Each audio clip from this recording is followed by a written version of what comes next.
Okay, we are back with Manny. He got his kid to bed, I think. Yeah. I'm blessed to have my mother-in-law living with us. So I just played the little game that she brought, took her upstairs, and now she's playing with her younger sister and her mother-in-law. Cool. Or my mother-in-law, her grandma. How old are your kids, man? One's about to be 3 in July, and the other one is just turned 8 months. Oh, wow. You got young ones. Yeah. Cool, man. That's fun times. You have a lot of learning to do. You got 2 girls, or is that what you said? 2 girls. I got 2 girls. Oh, wow. You got lots of learning to do. We're looking for the boy, the next one. Right on. As these kids grow up, like, are you planning on being like honest with them? Are you gonna like tell them? Are they gonna believe in the Easter Bunny? I don't know. I don't even want to tell them about Santa Claus. I was just gonna say Santa Claus. Yeah. I mean, that's really up to my wife. You know, Why don't you have say in it? I do, bro, but you got to pick your fights, you know, right? And because it's not just making the kids, you know, happy or whatever. It's like a whole unit, the family, my wife, my household, and so everyone gets a say, and there's just things that I'm not going to fight about. You know what I mean? There's just things that I'm not going to. Yeah, I'm just going to be like, okay, moving on, you know. And in fact, I don't even, you know, I really struggle with like how to talk to them about religion, because I know that what they did to me when I was younger didn't work. You know what I mean? Which was like, shut up, don't ask questions, you know, whatever. So, you know, I don't know. I don't know. Is your wife, is she a believer? Yeah. Yeah, is she Catholic too? Yeah. In fact, she kept the faith. I was an atheist trying to convince her to let it go, you know. I don't think you were a very good atheist, brother, because I have very convincing arguments, let me tell you. I don't think you probably did. Yeah, if you did, then you would still be an atheist, man. Well, no, it's a conversion, you know. I converted back. Yeah, but I think that you converted back just for the reasons that you're saying. It's not because you actually believe it's true. It's because you find it convenient. No, I wouldn't say it's. In fact, it's the opposite of convenient. It's very hard. It's the negation of your. Yeah, it's the if you understand the negation of your what? Of your desires. It is not the negation of your. Yes, it is. The only thing you're doing is your desires. On the contrary, it's the negation of your fleshly desires. Is the Bible true? Like when you compare it to reality, is the Bible true? Yeah, like in some way, yeah, for sure. No, I'm not saying are there truths in the Bible. I'm saying are the claims in the Bible, the things that it says, are they true? Some are literally true. Some are like figuratively true. Right. You know? Okay. Right. But for some of those things, they need to be literally true for the God to be true, don't they? Some of those claims are pretty specific. And if those particular claims aren't true, then how is it that the God could possibly be? I don't know if there's any individual claim or collection of claims that if they weren't true would negate God. Okay, you know? I'm not. I said that the other night, that no one can say that there might not be something out there that we might label as a God. But what we can say, based on all of the evidence that humanity has found, it is not any of the God concepts that we have come up with. Okay, I mean, that's, you know, it's not Islam, it's not Christianity, it's not the Hindu religion, it's not any of these things. It's not. I think they're all like different pages of the same book, man. Yes, they are. They are different pages of human reflection on what it is to be human, and these have this connection with the divine. There's something there that they're talking about. What we perceive to be the divine. We can't even prove that the divine is an actual thing. Right. You'll never prove it. This is when we're talking about what that said in the definition of reality, where it's justification about opinion. Yeah. Well, yeah, if you limit your reality to like the what's real. No. Right. Exactly. So you just said it. What's real, so you just said it. If you don't play make believe, then the God's not real, Manny. No, you either think it's only 3 dimensions, right? Like Well, length, width, height, whatever, there's the three, right? I think but isn't time the fourth dimension? I was actually thinking about this Okay. earlier because Yeah, you maybe. mentioned all the dimensions. I don't know Yeah. how many dimensions there are, and I don't think there's any way that we could prove Right. all of any of them. I don't know. But that's my point, right? Physicists If we're may it, at some point they may but if have you those all assume mathematicians or whatever. But if you Sure. assume that everything is, the reality is what we can touch, feel, measure, whatever, Okay, this that's what I've said a relativist, couple times. There is yeah, one assumption that we must make, right? That yeah, I is don't that make that we're assumption. huh? You don't make the assumption that you're dealing with the real world. I think there's more. Okay, I think okay, there's more. okay. Yeah. This kind of assumption is not a thing that you're like conscious of. You're doing it since you were a baby, right? We talked about the baby. The baby didn't know anything. Yeah. Right? Nothing. They didn't know what their toes were. They didn't know what their mouth was. That's why the two of them came together, right? Because they were like, "What is this thing? I'm going to put this in this hole in my face." Yeah. But they didn't know what it's called, and if you know what I mean. So the baby didn't know. So how is it that we go from not knowing something to all of a sudden here we are? And you say, I don't know. But here's the thing: I don't have all the answers, brother. I don't know. okay, but that's what I'm saying, bro. The things that you say you do have the answers for, I think that we have the evidence to show that you are incorrect. Okay. Like you don't say have that, to believe me. okay, I know I don't have to believe you, and obviously I do not. I'm not trying to be offensive when I say this, man, but I wouldn't trust you very far. Like if push came to shove, if I was given in a situation to be in like sensitive information with you, I would not trust you, man. No, don't tell me any secrets. I would keep it secrets. I mean, I don't really have too many secrets. I'm a pretty open book. I my entire like ethos is be honest. So yeah, Okay, that's a question I was going to ask you earlier. Do you think that honesty is important? Yeah. Is it? And you say that, but is that just lip service, or do you actually No, but mean? Like this is what I mean, and to tie it to a conversation that we had prior about politics and these things, right? Mm-hmm. So, like, if we use as an example, maybe the trans issue, right? Like in that sense, I think it's harmful to affirm someone's belief in that they're different, because it's like affirming what if they're a different? delusion. What if it's not? No, you just assume. What's easier to change? What's easier to change, your body or your mind? Okay. Do you understand that for many people who transition, their body doesn't feel right to them because their mind is different? But this is normal in children. Okay. When we're growing up, we feel different too. Okay. Sometimes people do that, and then they grow up a little bit, and they go, "Oh, okay, this is okay." You talk about like body dysmorphia. Yes. Right. Yes. And you do understand that this is a real thing, right? Yeah. So why are you denying? I don't think chemically giving these people pills and castrating them and doing surgeries, I don't think that that's the appropriate answer. I don't. That's what I mean. Okay, what are you talking about castrating? Well, when you do bottom surgeries and all this type of procedures, this is what I mean. I don't think if an adult. So if an adult wants to get plastic surgery, they're not allowed to. No, adults can do whatever they want. What are you going to do? What are you talking about? Nobody's doing this stuff to children. Truth. Huh? Nobody is taking children and just like changing their genders. They change, doing mastectomies, double mastectomies. We've seen this.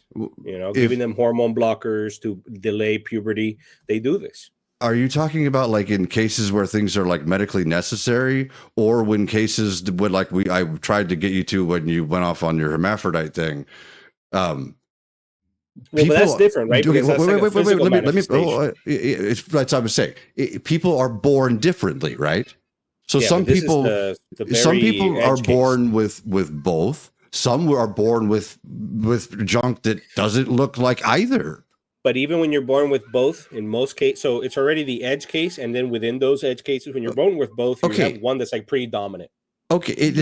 And so are you saying that because someone thought one was dominant and they did the surgery when they were a very, very tiny baby and they assigned them a gender, do you think that the mind is always different? No, okay. Different. Well, that's what I'm talking about. Do you understand that these people exist? Yeah. Where I'm the not mind, talking about the exception. I'm talking about so in your mind, you feel like a man, correct? In my mind, I feel like a man. In my mind, I feel like a man. In my mind, I know I'm a man. Right. That's how I would categorize that. Okay. That's pretty good. You know that you are a male.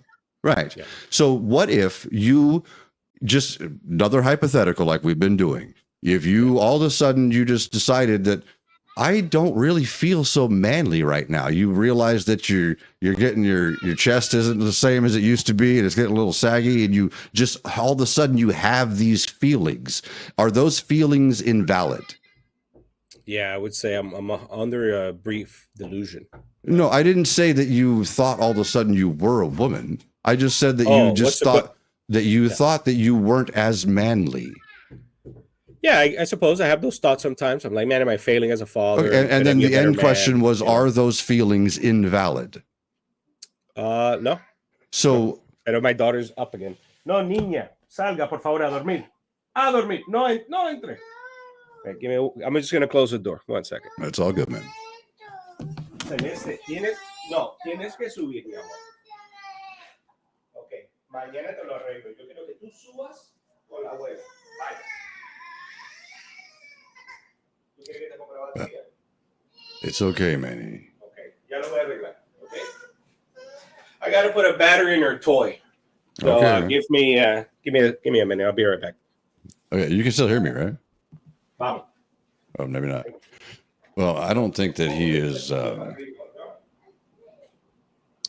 I don't think he's actually paying attention to what I'm trying to say, like at all. I don't know. Maybe he'll get it. Maybe he won't. But I hope that you guys that are. Yeah, I hope that you guys that are watching this, if anybody actually ever does watch these videos, I hope that you understand that thinking like this is like broken. Your mind, when you get stuck in these patterns because you were told to believe a thing, it's really concerning to me that we do this as a society. Oh, and I think that we're back here. The toy had functioning batteries. Okay, cool. Hey, I was just saying that this is a problem because we do this as a society, Manny. Like the facts of the matter just don't seem to like get through to you. It doesn't seem to bother you at all. We disagree on the facts, is what it is. Yes, but that's the problem. Is you think that the facts are the Bible when the Bible is demonstrably false. I don't even think the Bible is that relevant in like the modern trans conversation or like modern politics, and we shouldn't be applying our politics from the I'm Bible, talking about your belief structure in general. I know we were on trans and stuff, but yeah, but okay, you get that those people exist, right? And those people have feelings. Again, we're talking about the hermaphrodite people. Yeah. Okay. People that are born differently, that have structures that are not of the norm, right? Yeah. One way or the other. These people are born. These people have valid feelings, correct? Of course. Okay, and those feelings should be taken into account, should they not? Yeah, of course. Yeah. Okay, so when we, but that's not who I'm talking about. I'm talking about like if I may expand on it, it's like, and this is kind of like, when there's a child that's like doesn't have both their parents, it doesn't have the socioeconomic outlook, is eating junk food, is overweight, is bullied in school, doesn't make an effort, lives in a sad home, there's drug use and violence or whatever. And then there's like some mental illness attached to it. It doesn't have to be, like a trans thing. It could be anything, right? We produce psychiatric drugs for depression and all these things for all these people. Yes. And all that this is doing is covering. It's like treating the symptoms instead of the underlying disease. Well, that is exactly what it's doing, is treating the symptoms of the disease. If in fact the case you're talking about is some kind of disease. Yeah. People my point is, it's like we shouldn't be medicating. People being Manny. Let me get off. Manny. Here we go. Huh? Okay, Manny. Yeah. Putting. You keep like screwing up my thought. Okay. Can you hear yourself from my mic? Because now you're on the speaker. I don't think so. Okay. I think I'm okay. You have like noise canceling on? I should take care of that. I don't know. But anyway. It's an Amazon mic. Isn't everything from Amazon? Yeah. Okay. Okay.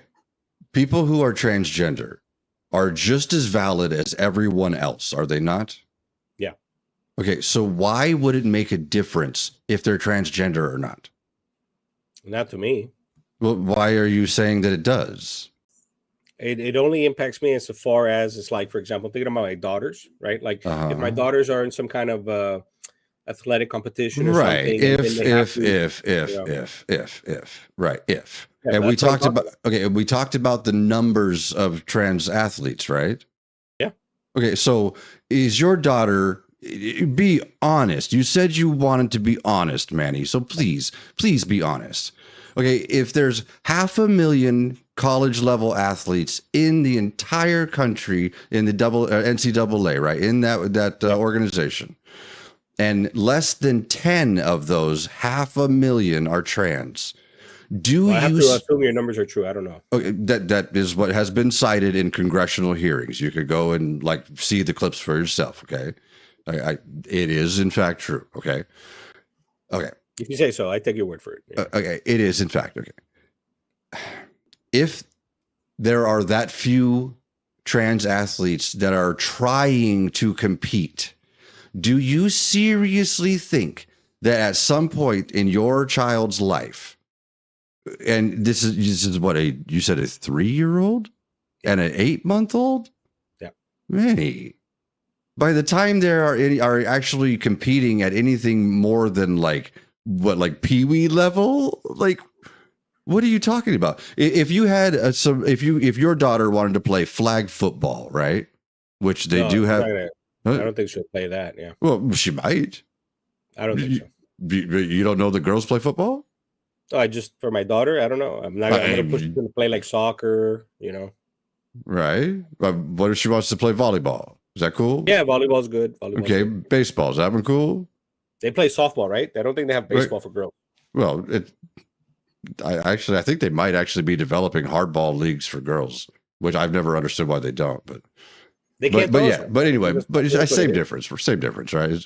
Yeah. Baseball's baseball. Well, but it's not even about my daughters. It's like I sympathize with like there's this lady that was swimming and the Right. swimmer's name It's was Leah Thomas and I she know what won. you're gonna say. I had her name in my head too. Damn it! I was just thinking of her. Yeah, The yeah. swimmer, The swimmer chick. Yeah. the Leah Thomas. The what? Leah Thomas. Yeah. Leah Thomas. She's the trans lady. Or yeah. Yeah. She won. Yeah. And is that Or that? But you know that's what I mean? and Or that's he a won. problem for you, right? Because Yeah. because she thinks that she's just naturally stronger. Bueno, Do you know that she's also was, lost? yeah, but before she was Leah Thomas, when she was a man, she was like ranked 500 or something. And then she goes to the women's circuit and she wins. She won the championship. Right. So it's like, come on, Okay. bro. That's not fair. And I'm not saying that I know the solution to this issue. I don't. I just don't think that the solution to the issue is to freak out and say that people who are born different are somehow supposed to be excluded. No, they're not. It's not that they're excluded. I'm not telling you to exclude anybody. You're asking me my point of view, and I'm telling you that that's something that concerns me and upsets me. Okay, right? But why does it upset you? Is my I don't understand that. It seems like we're applauding unfairness. It seems like we're that's okay, what I'm talking about. It's like a lie. So you could, but we're supposed to applaud it. Like, oh, that's so good, that's so brave. Applaud it. And if you have a dissenting opinion, no, you're a bigot. It's like, bro, I don't agree. You know, no, I don't think I have to applaud it. That's not my position at all. I understand that people have varying opinions of varying things at the same time about things, like because people are nuanced, like you said, right? Yeah. And I'm not trying to pigeonhole you into one category or anything.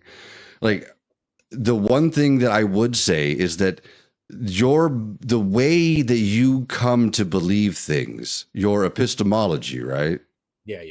I think is deeply, deeply flawed because you don't actually look at the facts. You look at what you hear and you take in all that you hear and you decide what you like. Well, let me offer a countering example, a countering interpretation. And this is something from the postmodernists where they view everything in terms of like power. And what I'm trying to say, and maybe I'm not getting it eloquently across, but what I'm really trying to say is that these movements, whether it's like immigration or trans inclusivity or DEI, like whatever the gamut of the left wing, whatever program you want to call it, it's used as a cudgel. It's like weaponizing empathy and used as a cudgel to I don't believe so at all. state authority. I believe you have it exactly opposite. What's going on is the right wing, the Trump-Republican Party, they have used all these issues as boogeymen to scare you when they're not actually the issues that they're making them out to be. To scare. I think there's definitely more important issues. Yeah. And the issues that they have made them out to be are not what they claim that they are. Like like the immigration issue. You talked about the 20 million of your cousins, right? Yeah, okay. The best estimate that I've found is around between 11 and 14 million. That's a lot, bro. But that's normal, bro. No, bro. We have had an immigration issue going on since the 70s, 60s? Sure. Yep. Yeah. So that's pretty normal after 50 years of pretty much the same flow. We've had massive spikes at certain times, right? Because of world events, right? Because of like COVID and stuff like that. Or policies of certain administrations that encourage it or open the borders or whatever it is. Oh, yeah. Okay. Well, you said that the other night that the Biden administration didn't have to follow the law. Do you think it's? You said something like I said they followed the law. In Mexico, the agreement in Mexico was the remain in Mexico had expired, and Biden's administration. They should have done that. They should have fucking renewed that. Okay, but there's a reason why they didn't do it. The emergency was over. The only reason that the remain in Mexico policy was ever instituted was because of a national health emergency. And then once the national health emergency was over, the authorization for that act ended. Okay, if you say so. It's not because I say so. It's because that's the facts, Manny. But listen, the main point is not about any particular act. The main point is like whenever you don't, I know from my being an American, is that it's not that people are against immigration, bro. Is that they, like, for example, I had to do the immigration paperwork for my wife. I had to do the immigration paperwork for my mother-in-law. I had to do the immigration paperwork for a variety of family members. It's very expensive. It's very time-consuming, and it's certain processes and medical exams and all this, and we're going through it, right? This is the typical behavior. And the United States lets in 3 to 4 million people legally a year. Yes. Now, on top of that, we're letting in 15 million people illegally that don't do any paperwork, that don't do nothing. When you say those numbers and you say illegally, that is not correct. What do you mean? That's what you told me. No. I said the number of people came in. I didn't say illegally. Okay. My cat found a bug How many came in legally? Would these people say 20 million? What, you say 10? Okay, the current best estimate I can find is between 11 and 14. That's the thing. That's yes, that's why. Okay, it's not all illegal. When someone comes to the border and requests asylum, do you know that that's a legal thing to do? No, but this is my point, right? So they come in. But answer my question though. Yes, do you understand that is illegal? Port of entry. You have to do that at a port of entry. Yes. So the vast majority of that huge number, whatever that number may be, the millions of people, the vast majority of those people who came and all of the ones who get to stay on refugee status when they claim asylum, they all have to come through a port of entry. You get that, right? Do you know that the majority of the people who overstay their visas, which is the real problem with immigration, did you know that they don't come over the southern border? They fly in through airports. Yeah. Right. So it's not about the border. It's about the broken immigration system. It's broken because you're giving asylum to every Tom, Dick, and Harry. Do you know that this country is legally required to give asylum to people who claim the right of asylum? You see, and this is what I mean about the difference in reality. Is it a problem that people are coming and claiming the right of asylum, or are you trying to say that we should change the Constitution and not allow people to claim asylum? What I'm telling you is, if the condition for asylum is any type of like crime that they're experiencing in their home country, all, or the you have poverty to or whatever. prove you have to prove that your life and Oppression. liberty is at risk. And all 14 million of these people did that, right? Like if this is a Manny, condition, you're gonna let the whole world in. Manny, how many people are in the world? Like 7 billion, 8 billion. Okay, how much of that how much of a percentage of that is 14 million? Well, I mean, that's like a tiny fraction, right? Yeah. So how many people in the world have it hard out there where people are like fucking with them and their lives are in danger? A lot, right? So do you think that 14 million might qualify for that? What I'm telling you is that do you think that many do you think that 14 million people might qualify for refugee status? I don't know about 14 million. No, I don't know. Do you in this world of what 8 billion-ish people? Do you think that 14 million people in 1 year, actually, well, that wasn't even 1 year, that was over 4 years. In 4 years, do you think that 14 million people out of 8 billion might qualify for refugee status? Might that happen? But this is the thing. Might that tiny fraction of humanity, might it? But what explains this sudden peak then, right? Where you talk about ebbs and flows. You said it ebbs and flows. So what do you mean the sudden peak? Yeah. Like this sudden peak of 14 million people in the 4 years. This wasn't like that before. How many came in under Trump? Obama deported more people than anybody else. In fact, Obama deported more people than Trump. Did you know that right now, the pace that Trump is at, he's under what Biden was doing? He's underperforming. Yeah, he's a terrible But do you understand why? Yeah, he can't get these people. How he can't even find them? Do you understand that he's doing this illegally? I don't know. Yeah, I'm not a lawyer. I don't know that far. Okay. Do you know that the Alien Enemies Act that from 1782, whatever the fuck it is, do you know that that's illegal? That he can't do that? I saw that. I think it was today or yesterday. The judge today. Yeah. We've been saying that since he said it on the campaign that that's illegal and he cannot do it, and he did it anyway. And today the judge smacked him down. Right? Was it the Supreme Court or no? It was a district judge or whatever, a federal judge. Oh, so he still has to go to the Supreme Court then? He'll appeal it. Of course he will, because he's a bitch. You know this. I mean, he's the president, right? So, like, that's what yes, he is the president bitch. Okay. He's a punk ass motherfucker. You know, you said it the other night. He's an idiot, right? Yeah, he's not a deep thinker. He's not a thinker at all. He's not a thinker. Dude, he's the guy that at the solar eclipse, they told him specifically. He looked at it. He had the glasses on for like 2 seconds, right? And he took them off and he looked at him. He said, "These will make me look stupid." And he looked right up at that fucking and went, "Why is this hurting my eyes?" You remember George W. Bush? Yeah, he was an idiot too, man. Every Republican is. He was president twice. Yeah, every Republican is an idiot, man. Do you know that the economy only works under Democrats? Yeah, I've seen that chart. It's kind of fucked up too. Do you know about the job numbers? Yeah, the Democrats, blow out the Republicans in jobs. Yep. Since the end of the Cold War, there's been something like at the time of the statistic when it was quoted when but I think Obama even said including the Cold War. Huh? No, it was since the Cold War. It was 50 like a million updated thing. 50 million jobs created by Democrats and 1 million created by Republicans.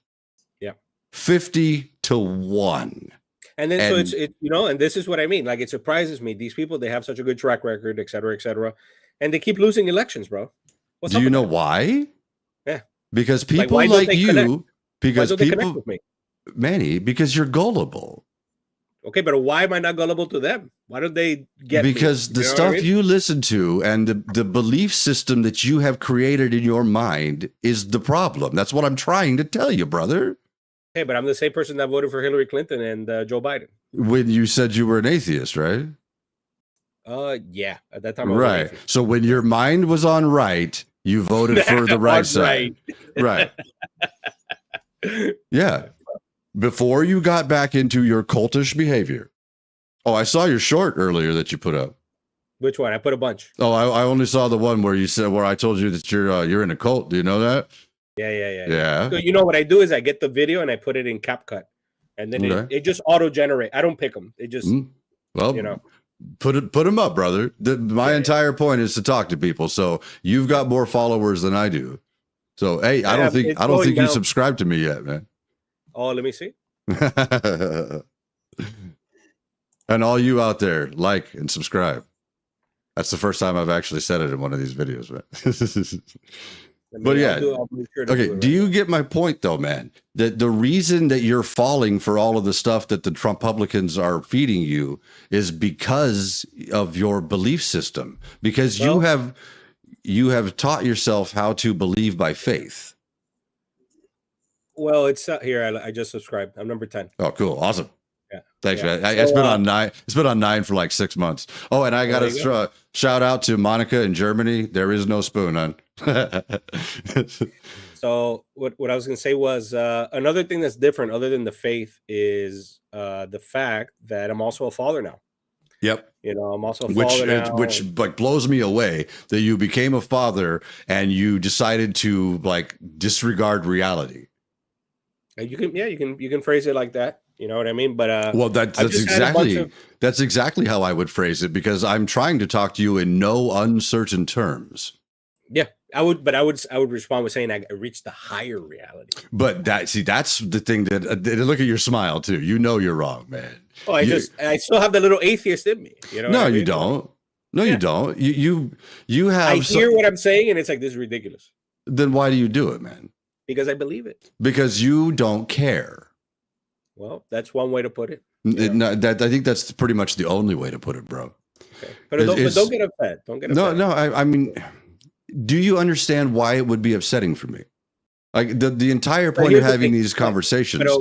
But I understand that you want to confront people. Right. And you know why? I was going to say the entire point is to have the confrontation because there's a problem. Yeah. It's like a reverse evangelism. You're trying exactly. to Actually, I heard. Have you ever seen The Line?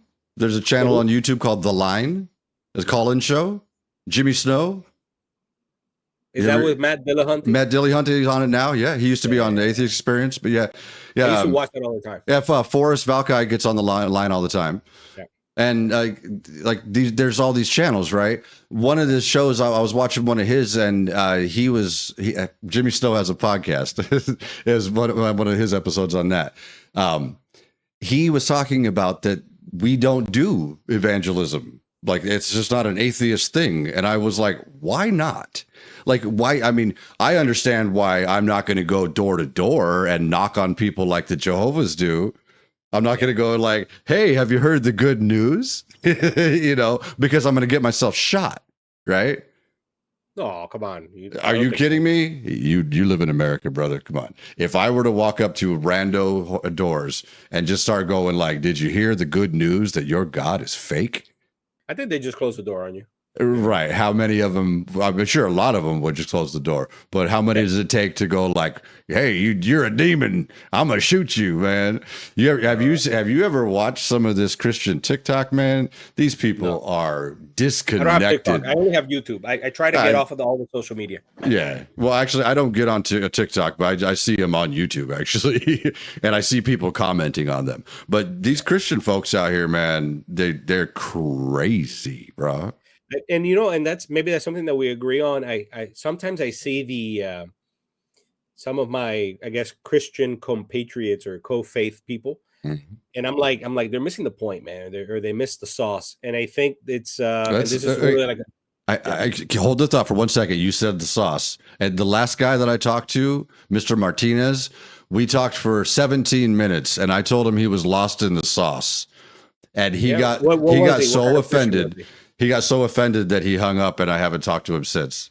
But what was he? Do you know what type of Christian he was? Or to me, he just sounded like every other Christian, man. It doesn't matter what kind of Christian y'all are. It's very peculiar. If you think it's like the Bible is a literal word of God, then it's very fragile. It's a very fragile faith, because any doubt breaks it. That's the point, man. All faiths are fragile. That's why I said there is no good faith. Okay, not mine. I like it. Well, no, I understand that you like it. I mean, that's the fragility, not mine, bro. I'm here in the oven with you 3 times. Feels good. It's like a sauna. That's just because like you think it feels good because you think that you're defending your point of view well, and you're really not. No, I'm not. I don't think I'm defending it well. I'm sure. Did you watch our last talk in its entirety? Did you? Well, not the second one. I saw the first one. The second one, I made a couple shorts out of it, but I didn't watch it. Yeah. I watched. I mean, right now it's kind of habitual. I gotta watch myself on here because I got to see if I fucked up too much, and I got to see how the quality looks and all that stuff. But the quality was not that good in the second one. Huh? The quality was not that bad. The video quality. The one I watched on my YouTube was all right. Oh, really? Oh, it's probably because I'm watching. You're watching like you're recording, right? So you're getting like duplicative fading. Yeah. But that's all right. That's like I saw that the quality of was very degraded on the short you put out. Yeah. But that's all. It doesn't, like I said, it doesn't really matter about the video. It's just you and me talking. So who cares what our fucking faces look like? Right. Like if we could see the definition of the words we're looking up and we could hear each other, that's really what matters to me, right? Yeah. I mean, other than that, I mean, I don't think we're not doing anything like too spectacular video wise. Yeah. But the way that you have gotten yourself trained to believe by faith is you, like I said, you just hear all of these different things and you decide which one you think sounds best. And you and then you fit in all of the different pieces that you find and you construct your own thing, right? It's very self-serving. Okay, so that being the truth of the matter, do you believe in the one and the true God? Yeah. How, Manny? You just said... We've been through this before. I know, but listen to yourself, brother. Yeah. You just said that you construct your own beliefs. Yeah. So how, if you have constructed your own beliefs... But let me be clear. When I say I construct my own belief, is that I'm trying to take the teachings of the church and the church fathers, how they explain things, because it's not really... I'm nobody. I want to make this clear. When I offer these interpretations, I'm really not anybody to be interpreting the Bible because I'm just some guy, right? So that's what I say too. I'm just some dude. That's why I'm having conversations and not like formal debates. Yeah. So I base my, like when I respond to you, I try to refer as much as I can from my own memory, from what the church fathers wrote, from what the church says, etc. And that informs my faith. Right. Okay. Because if not, then I would just be like a Protestant telling you like, no, the world is 6,000 years old and you're wrong. And the dinosaurs were put there by the devil. You know what I mean? Right. I don't make that claim. Okay. So that kind of leads to my point. Why is it, are the people that have those beliefs, are those beliefs valid? No, man, I think they're misguided. Okay. So I don't think they're healthy. I don't think they're healthy. Okay. Okay, Manny. Your beliefs are the same. Okay. They are invalid, and I do not think they are healthy. Okay. Why don't you judge them by their fruit? Okay. So when they look at you and they tell me... Oh, they think I'm a heretic. So you're wrong, and they tell me, judge them by their fruit. Yeah. So do you understand what's happening here, Manny? Yeah, you can't square the circle. Like, do you understand why this is a problem? I do, but this is the difference. I feel comfortable in this tension. I feel comfortable in this logical dilemma. I let it linger. You are saying you feel comfortable in an irrational position. Yes. Do you understand that you just said that their beliefs were unhealthy? And you're saying that you're interpreting it literally. If you're your own avatar, if you're your own guide to the Bible, then it's very easy to go astray. That's why you need the guidance of the church. You just said, Manny, that you are your own guide. You construct your own beliefs. But I informed them. You just confirmed that. You said that is the truth. That you construct your own beliefs, and then I try to. Now you are saying that if you're your own guide to the Bible, you're going to get it wrong. Yeah, you're definitely going to get it wrong. So how are you right? Because they're not. I'm telling you what the church says. So do you believe in the one true God? Yeah, for sure. Wow. How? You said you believe in what the church says, but we already know that the Bible's not real. It's not true. Well, it's not true according to you. No, it's not. No, not according. No. No, it's not true according to reality, to demonstrable reality, to the reality that we can show to be the truth. The Bible does not conform. It does not comport to reality. This is what I mean. Okay, so we're three-dimensional beings, and we cast the shadow in 2 dimensions, right? Okay, what I'm Not saying, really. yeah, your shadow has no depth. It's just the length and the width. There's no depth, right? Because it's the lack of light, right there. So you're a I don't think three-dimensional. that's the same thing. Well, no, just for the analogy, hear me out. So Well, we're if it's not three-dimensional beings, and we okay, cast shadows in 2 dimensions. What I'm saying is that the Bible's talking about 4th-dimensional beings whose shadows are in our 3 dimensions. And it's interesting, bro, when I read it like that and I see all these little lovely coincidences, I'm like, there's something else out there. And I don't know how much of the Bible is exactly true, but I'm going to read the Bible. I'm going to read the Quran. I'm going to read the Vedas. I'm going to read everything, bro. But I know that right now in my current journey in my faith, when I pray and I have these thoughts that enter me and these little beautiful little moments that you would call coincidences, I attribute them to Jesus Christ and the Holy Spirit. Could I be wrong? Could I be wrong? Maybe I could be wrong about everything. But right now, bro, it's been a very beautiful change in my life, and I'm gonna keep going with it. I understand that you want to hold on to it, but do you understand that when you tell me that you want to be honest, that you're lying to me? I mean, that's your point of view.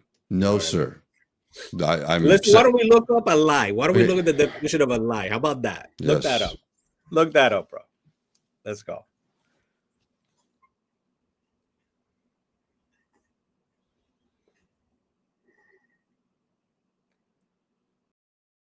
Well, that's to put lies. Well, no, I don't know. Or liar. I don't know. A lie. No.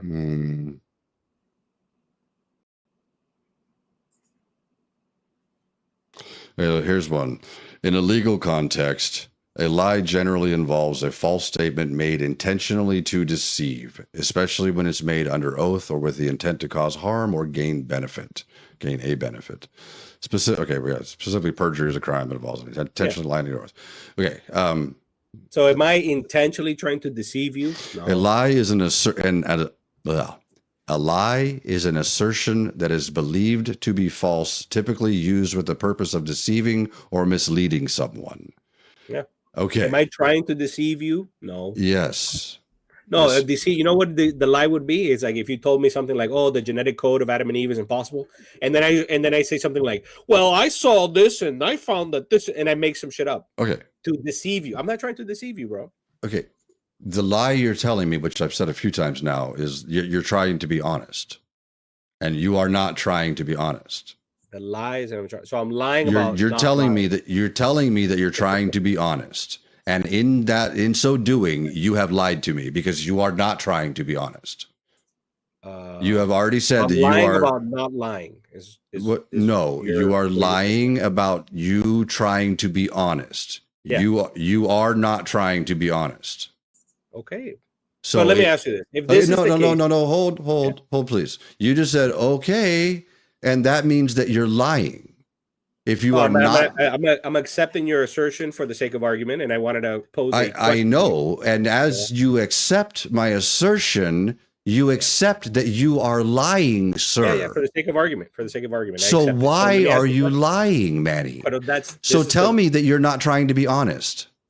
Well, tell me. For the sake of argument. You said that it's different talking to me because I'm straightforward and I'm honest with you. Yeah. Okay. You're not condescending. I like. Okay, I'm not trying to be condescending. I'm trying to get you to understand things. Okay, and you're not. You're really. We've done this quite a bit in our talks. Is you skirt around things and you avoid the point of what I'm trying to get through to you. And I think that you're doing it intentionally because you don't want to face the fact that you are intentionally lying to me. Okay, I'm sorry. Well, I'm glad that you can say you're sorry, but what are you sorry for? I'm sorry that I'm failing in communicating my position clearly. You're not failing in communicating your position. Your position has been communicated quite clearly. We talked about this. You are making up the things that you decide you want to believe. Well, no, again, I'm taking. You're not making them up. You're constructing your belief system, right? Right? You are picking and choosing throughout anything that you might read. You are deciding what I'm grasping you're grasping at possible, straws is what you're doing. Well, you can call it that, grasping at straws. I'm grasping at possible explanations for this new thing in my life. That's great that you're doing that, and it's great that you're searching. But are you searching for the truth, or are you searching for something comfortable?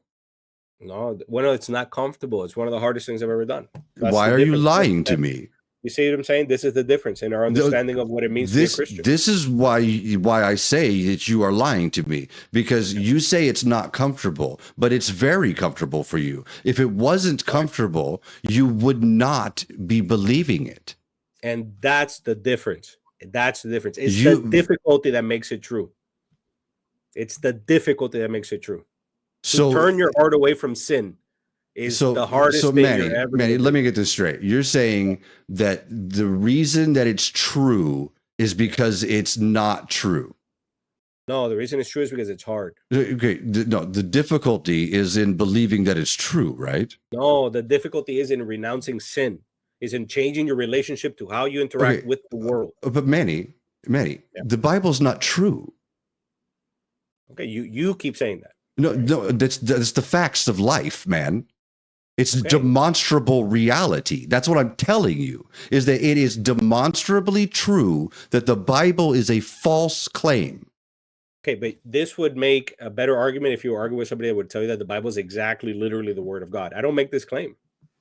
It doesn't matter if it's exactly the Word of God. It does, bro, because if you think it's analogous... You're saying that you're trying to say, Manny, you're trying to say that the God is true and real, right? Yeah. Okay, but I'm we know Jesus Christ is his son and that God is true. Okay, so do you not understand words? Like, the Bible is false. Okay, you say that. No, reality says that. Demonstrable reality shows us beyond debate. But you're talking about the genetic thing of Adam and Eve again. But there's many. As I'm telling you, as you progress through the stories, it's like it links up with archaeology, it links up with history, it links up with the kingdoms of the northern kingdom and the southern kingdom. The exiles. I have said a few times, there are truths in the Bible. Overall, from that point on, it's like a pretty good history book. No, it is not. Not at all. No, it's not. And no. Okay, there's the other one I asked you to go check out was the deconstruction zone. That guy's name is Justin, and he is an actual scholar. He went to all the Bible, I don't know about all of them, but he went to Bible school, all the seminary and all that. And he actually he speaks Hebrew, he speaks Greek, and he'll tell you that the Bible is false, man. Okay. He has actually studied it. And I'd love to see him debate somebody that knows, man. Because again, I don't know, man. What do you want me to tell you? Okay. That's the thing. When you get these apologists, right, that think that they're like making good arguments for the God, and you say that you want to see homeboy argue with someone who knows. Yeah, somebody that knows the Bible, that speaks the languages, Okay, the Christians that think that they know the Bible, they don't. Okay. Okay, the academic scholars, like you mentioned, Dr. Ehrman, right? Yeah, Paul Ehrman, I think. Bart Ehrman. Bart Ehrman. Yeah, that guy says that Jesus was real. Yes, he says that Jesus was a real guy. And he says that there is enough evidence to claim, make a positive claim that Jesus was a real dude. His disciples thought he resurrected. Yes, and they thought. Right, that's the key word there is they thought. Okay, I'll take my chances. Okay, so if someone thinks something, does that make it real? No. Right. So why are you saying that your God is real? I understand. Okay, but have you ever heard of Pascal's wager? Yeah, for sure. Yeah, so you're doing Pascal's wager. Do you know that that's a crap argument? Pascal's wager plus my personal lived experiences? Okay. Do you know that your personal lived experiences really don't matter for much? Would you take the personal lived experiences? Would you take the personal lived experiences of any other religious person from any other religion? Yeah, for sure. I think you would. So you're saying that if you were to somehow meet an Egyptian, I would say I would be like, that's actually the Holy Spirit. That's what I would tell. Right. So you would make believe. Well, I mean, that's what you would say. Right? No, that's what you would do. I wouldn't think so. I would believe that they had an experience. I would believe that has an alternate explanation. I believe that the alternate explanation may be found in the Bible and the Holy Spirit. Right? That's what I would do. I wouldn't just listen to them and be like, no, you're crazy. You just made that up. I'd be like, wow, that's interesting. Maybe it's actually this. So why in the world would you not look at the facts and then figure out what's real? If you are talking to someone who has a differing opinion than you, isn't there a way where the two people could look at the facts of the matter and come to an agreement and some kind of conclusion about what is actually going on? Yeah, I think you can definitely do that within the category. Like you can do that within the category of belief, but like once you cross categories like evidence and rationalism to faith, the conversations don't mix. It's like one trumps the other one. There's no evidence. What are you going to do? It's a non-starter. Okay, that's the problem, Manny. That's what you don't understand. Is the faith one is the fucking around and playing make believe and doing a bunch of nonsense. Sure. Compared to compared to actually examining the evidence and finding out what's actually real. Okay. That would be finding the truth. That's why I say you're lying to me when you say that you're looking for the truth, because you are in no way looking for truth, brother. Well, I'm not looking for truth in a scientific sense. No, you're not looking for truth in any sense at all. Yeah. I'm looking for the truth within. Well, that's Manny. But you see, brother, you think that when I say things like that I'm like lying, dude. I believe. No, I don't think you're lying when you say that. I think that you're playing make believe, and you think that that's somehow important. It's important to me, yeah, for sure. Okay, now do you understand the greater conversation that I'm trying to have with folks? Is that the reason that the world is in the straits that we're in is because of belief systems like yours? Well, no, that's an interesting claim, Like, do you get why I'm saying that? I know the argument. I know all the evil that's been done in the name of God. Right. My stance is that the reason that things are going on and society is crumbling around us has nothing to do with sin or us going away from any God or anything. The reason that everything's going wrong is because we as a society have been convinced that it's okay to just make up whatever we want. Where it's okay there's to just definitely confirmation bias going on. Yes, and that's not good. Yeah. People don't talk anymore, which is why I'm here. I know, and I'm glad that you're willing to have the conversation. I've tried to commend you for your bravery, if not your honesty, sir. You are brave. But I don't feel particularly brave, bro. I'm just telling you. Okay. What I think. I'm not hiding it. Maybe you would say I'm a liar, but I'm not hiding, what I believe. You know what I mean? No, I don't think you are hiding what you believe, and I don't think that you. Okay. I think that you're, like I've said, your mind has been broken, sir. Maybe. I don't think it's really a maybe. When you can freely and honestly admit that no, let me finish my sentence, please. When you can freely and honestly admit that you are making things up and you are constructing your own belief system, and then in the very next breath you can turn around and say that you have found the one and the true God, in the very same breath as saying that I wouldn't say I found him, right? Like he's there, he's been there. Okay, but he's not. That's the thing. That's the thing. But to your point. Yeah, listen, I've oftentimes held contradictory points of view in my life. Yeah. And there's a great quote that says, my mind and my personality are so immense that they contain contradiction. Right. Yes. And I don't know who said that. I did not say that. I alluded to that just a little while ago. We often believe contradictory things. Yeah. Yes. Yeah. And I'm comfortable in that irrationality, brother. You should not be. You should not be. Okay. Have you ever heard the term cognitive dissonance? Yeah, for sure. Okay. Do you want to look that one up? Oh, I know what it is. Oh, well, Manny, you say that you go, yeah, I know.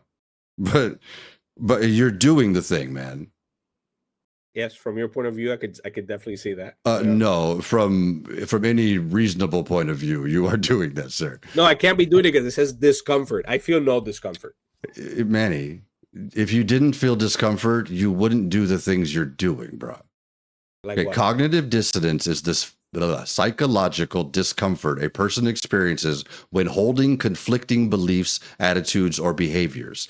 This tension can lead to changes in beliefs, justification of behaviors, or avoidance of conflicting information to reduce the discomfort. Justification for sure. Yeah. And change in beliefs. You got that one too. And an avoidance of conflicting information to reduce the discomfort. I don't avoid it. I'm here. This is day 3. No. Right. You're here with me talking about it. Right. And that's why I said you're brave. I don't know anything. I'm like, okay. Okay. But, Manny, when people say cognitive dissonance, that's what you're doing. I know. Yeah. Okay. Is that a good thing? Like you're experiencing this physical, or I'm sorry, psychological discomfort, and you don't even realize it because it's a symptom that you're going through, because your mind has been contaminated with this belief system. Okay, I mean, these are very heavy words here that you're throwing out there. Again, I don't really feel too much discomfort. Like contaminated with this religious infection. Yeah, like it's a virus. It's more of like terms that you would understand. Probably it's like a curse. Yeah. I get it now. Right. But it's not a curse that is an actual like somebody who cast a spell or some shit. It's the thing that has happened is that we have all of us, all humans who have ever been born since the institution of all these religions, any one of them. I didn't even get to tell you about my rosary story. Hold on a second. If you want to tell the rosary story, I'll let you right after this, okay? Okay. But we are all victims of the assertions and the lies that we have inherited from our uninformed ancestors.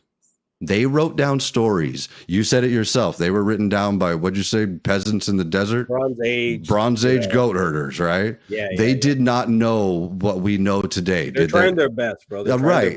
Okay, so that was the first attempt, or one of the first attempts, to explain the reality that these people found, right? Right. That doesn't make it the correct interpretation. That makes it the first. Right. So, but you're stuck on it being real when it has been shown repeatedly for hundreds of years that it is false, Manny. Okay, but I'm not telling you. Okay, I understand that you think it's good. You think it's good to be living in this cognitive dissonance. It's not. I'm exploring it. I already told you I'm exploring this. I understand that you're exploring it, but I'm telling you that your mind has already been infected by this crap. That's why you think it's okay that you voted for Trump. No, I wouldn't link the two. I very much would. It's you believed all kinds of stuff on faith. You did the exact same thing that you're doing with the Bible stuff you did with the politics stuff. You took all this stuff that you heard and you picked and chose what you picked and chose through it, right? And you said, this one offends me. I'm okay with this one. I don't like this. This one's cool. This one's bad. This one's good. They're both bad. Okay, but you decided on the liar because you were tired of lies. So do you not understand that statement? When you told me that the other night, man, it blew your mind, bro. Dude, you want to know why I got upset, man? Because you threw away our country because of your cognitive dissonance. Because you had conflicting things going on in your mind, and instead of figuring out what was actually happening, you went with the thing that just turned off the dissonance. Well, again, I don't think Kamala Harris was the best candidate. I don't think Kamala Harris was, I am not joking, and this is in no way hyperbole. Kamala Harris was the single most qualified candidate to ever run for the office, sir. Okay. But listen, you're getting upset again. No, that because you just said nonsense. Okay. Like you said, on paper, she looks great. People are entitled to their political opinions. Okay, look at the two candidates for a second, just real quick. Yeah. Kamala Harris versus Donald Trump. Yes. What kind of qualifications? We already saw that she has degrees, right? Yeah, I don't care about degrees. Why? You don't care about qualifications? I got a master's degree, bro. It don't mean shit. What's your master's in? In international relations and politics. Okay, so why don't you run for government? Like, no, bro, I hate government, bro. These people don't get anything right, bro. They're ridiculous. So instead of going, these people don't get anything right, you could go do it right. No. Oh, but you even have some training, man. No. You know where this is where my faith comes in. You know where I have control? I have control in this house. I control what happens to my family. I control what happens to my children. I can control what happens in my third of an acre in Tampa. And that's where I have actual like cause and effect, where I can put my thumbprint on things.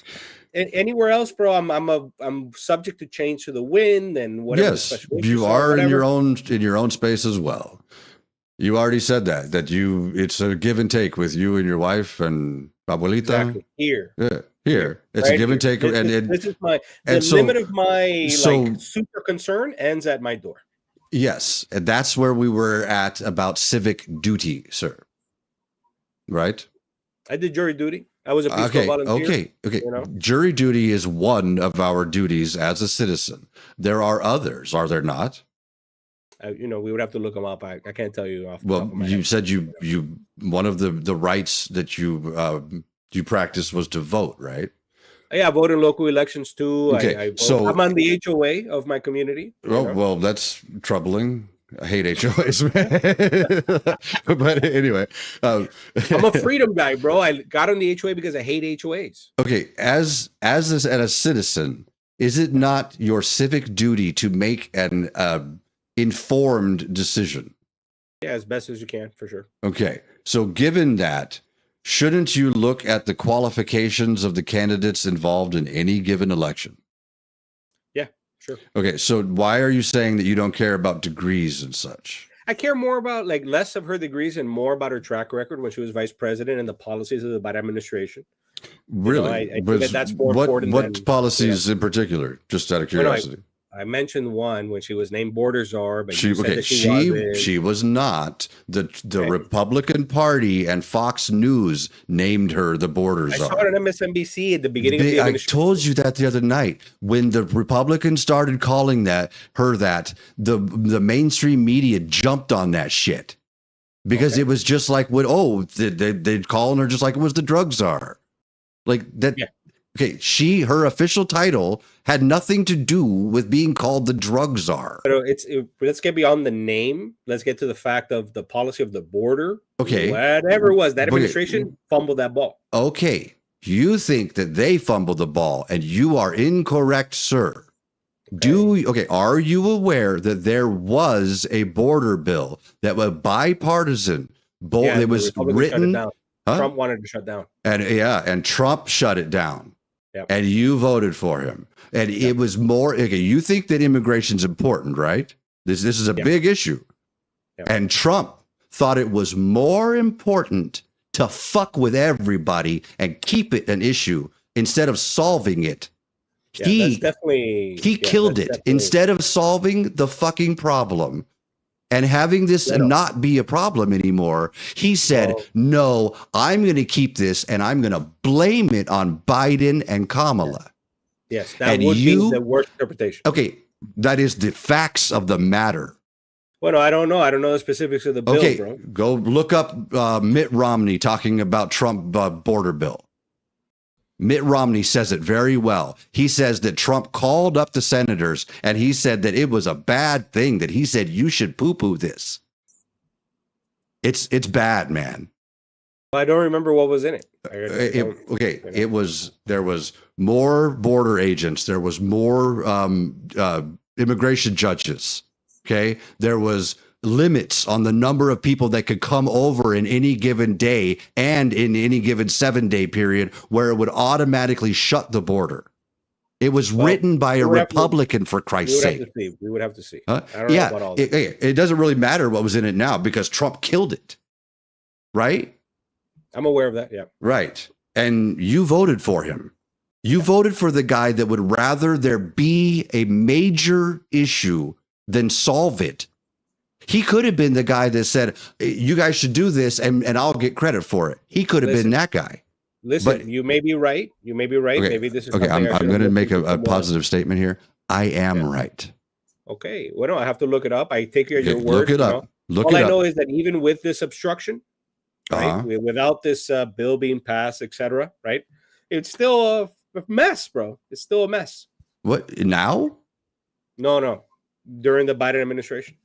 You mean when the bill would have been passed, but Trump killed it? And then you're going to blame Biden? I may be blaming Biden, yeah. You are using Biden as a scapegoat. And now you know what it Trump's, really is. You're using Biden as a scapegoat for Trump's issue. Well, maybe, but listen. No. Not maybe. Not maybe, Manny. But this is the other part. When I see that yes, maybe the border could have been with that bill, etc. But there's one part that I think is inexorably linked to left-wing politics, democratic politics, which is when, for example, we see that the migrants, that they're getting benefits and they're in the hotels and they're getting all this additional special treatment beyond what we would give to our own citizens. But that's not true. I started in New York, started in Chicago. There are certain places where the cities said we have a lot of people coming here and we need to do something because it was a humanitarian issue. And you have a problem with that? Yeah, I think that the humanitarian issue was like contrived. I think if they would have just said nobody can come in, so you need a tougher controls. It's not contrived. Okay, it's not contrived. When people are here and they need help, that's not a contrived humanitarian issue. That is humans that are in need of help, making a humanitarian issue. That's not contrived. In my work in a prior company, I actually went during the first Trump administration. I went to Huichitan de Zaragoza in the Mexican state of Oaxaca. Mm-hmm. When you remember those caravans that were traveling. Yeah. Right. So we were sent to investigate the caravan, and this is like a private sector job for clients that are interested in identifying what may be happening for news or whatever the case may be. Mm-hmm. And so I was there in one of these migrant caravans, and what was very interesting to me was the migrant caravan was about 5,000 people at that time.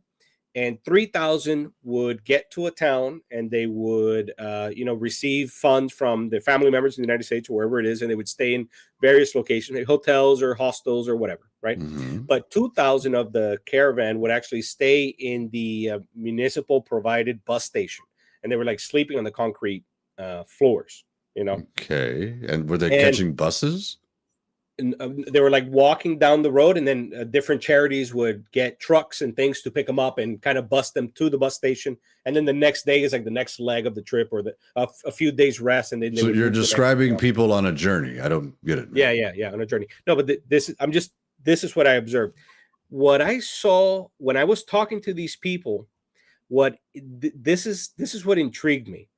I witnessed the fact that these 2,000 people were at this bus stop, and there were these like Americans there that spoke Spanish, right? Mm-hmm. And they're all dressed in the green t-shirts.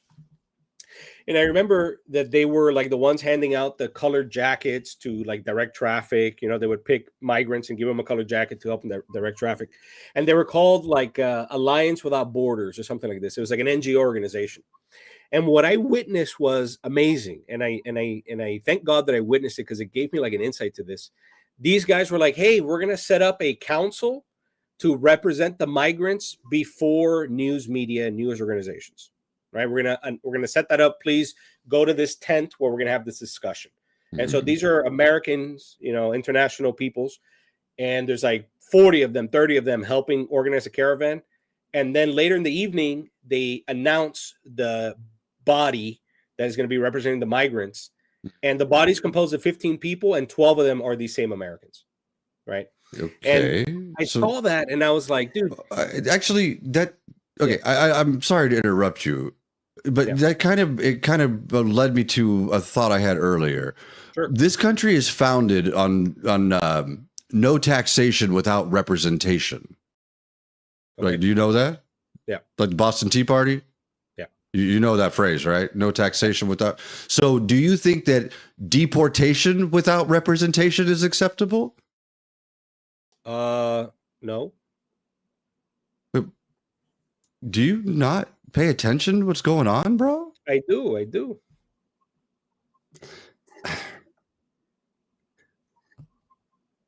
So you say that unacceptable things are happening. They're happening, bro. Yeah. And you're okay with them. It's irrelevant. I don't have a feeling either way. This is what happens.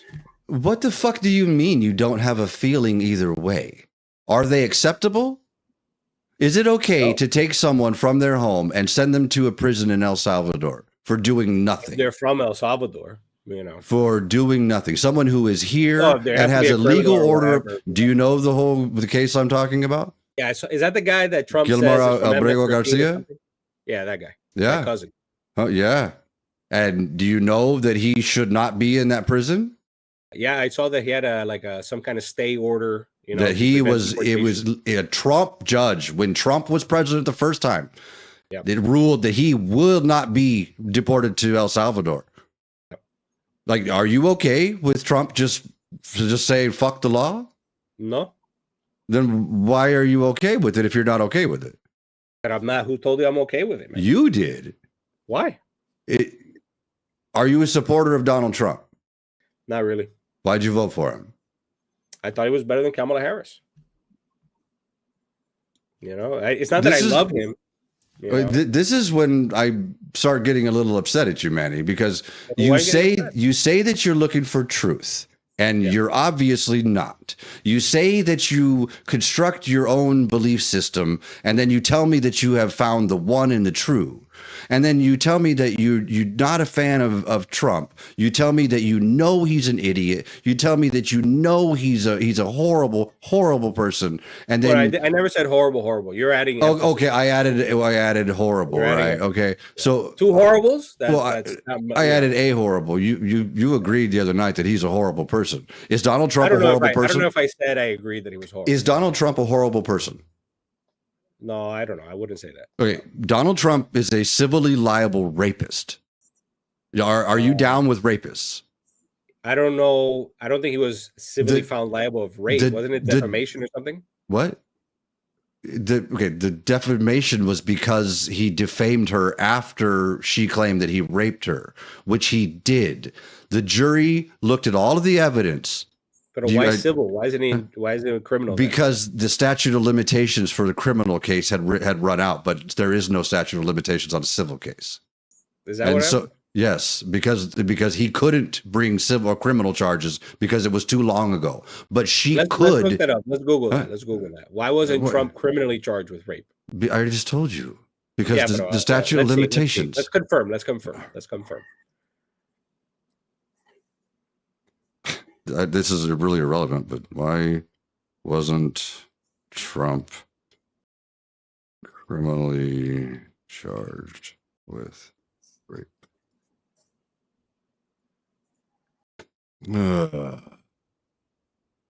I can't read this, but I know it's too tiny. She said that she did not report it to the police at the time. And so at the time, the criminal statute of limitations, let's see. Go away. Can you see that now? Yeah. At the time, the criminal statute of limitations on such accusations was 5 years. If the New York authorities were not aware of it, that explains why Trump wasn't charged at the time or within the 5 years before the allegation became time barred.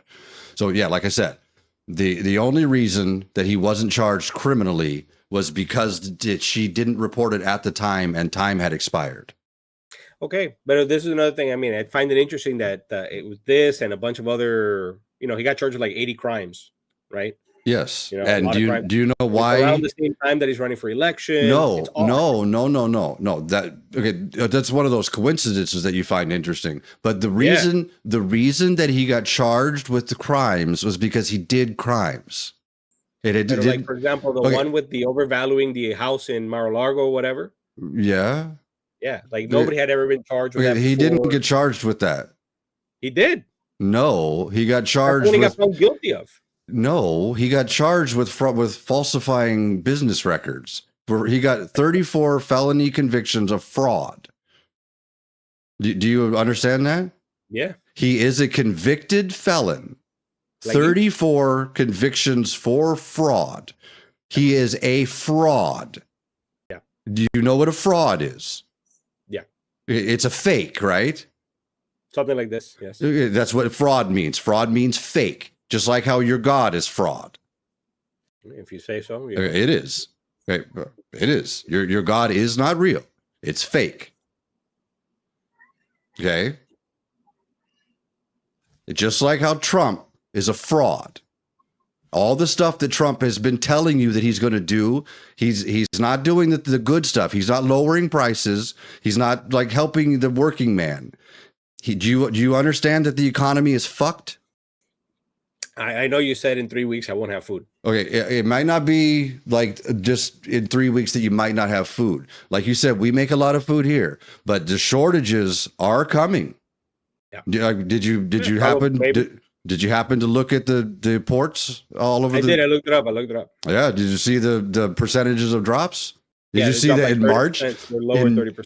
In March, it went up like 18%. And then in April, in anticipation of the tariffs, people bought a bunch of stuff, right? Because they were like, "Oh fuck, we got to stock up. We got to get that shine. We got to get that Temu." Yeah, whatever, right? Yeah, you shopping like a billionaire? They're like, "Shut up, man." Yeah. But then in April, there's nobody, man. The last ship that's scheduled to come in on the East Coast is for May 10th, and that's it, man. And China will not be sending any more. And we get a lot of stuff from China, man. This is known that Trump is, I call him the orange orangutan. Right. You know? Why? My point is, it's like, then how bad are the Democrats that they lose to this guy twice? Okay. And I tried to tell you that, and you disputed me. And I told you it's because people like you are gullible and they do not care what is true. But if I'm gullible, why don't I fall for the Democrats then? Because, Manny, you have been convinced that you have the truth, and you do not. Like you said, you voted for Hillary and you voted for Joe when you were thinking differently, right? I never voted for Republican until the second Trump. Right. You didn't even vote for him the first time. And then you saw him the first time. You saw him commit fucking crimes. You saw him commit treason. Well, you know. Do you know what overthrowing the government is? That's treason, man. I saw it. It didn't look good. I'll tell you that right now. Okay, and then somehow through, I think it's this cognitive dissonance that you got going on, you voted for the fool. Yep. Manny, do you understand that there's a problem there? And the reason that I'm talking to people is because the belief system, the structure that you have decided is acceptable is a problem. It leads you to make very, very bad decisions. Okay, I understand that that's your point of view. I just need to say again, I'm not the only one. Are you proud? Who voted for him. Are you proud of your vote? No. Do you think it was a bad decision? I think they're both bad decisions. Okay. So. Okay.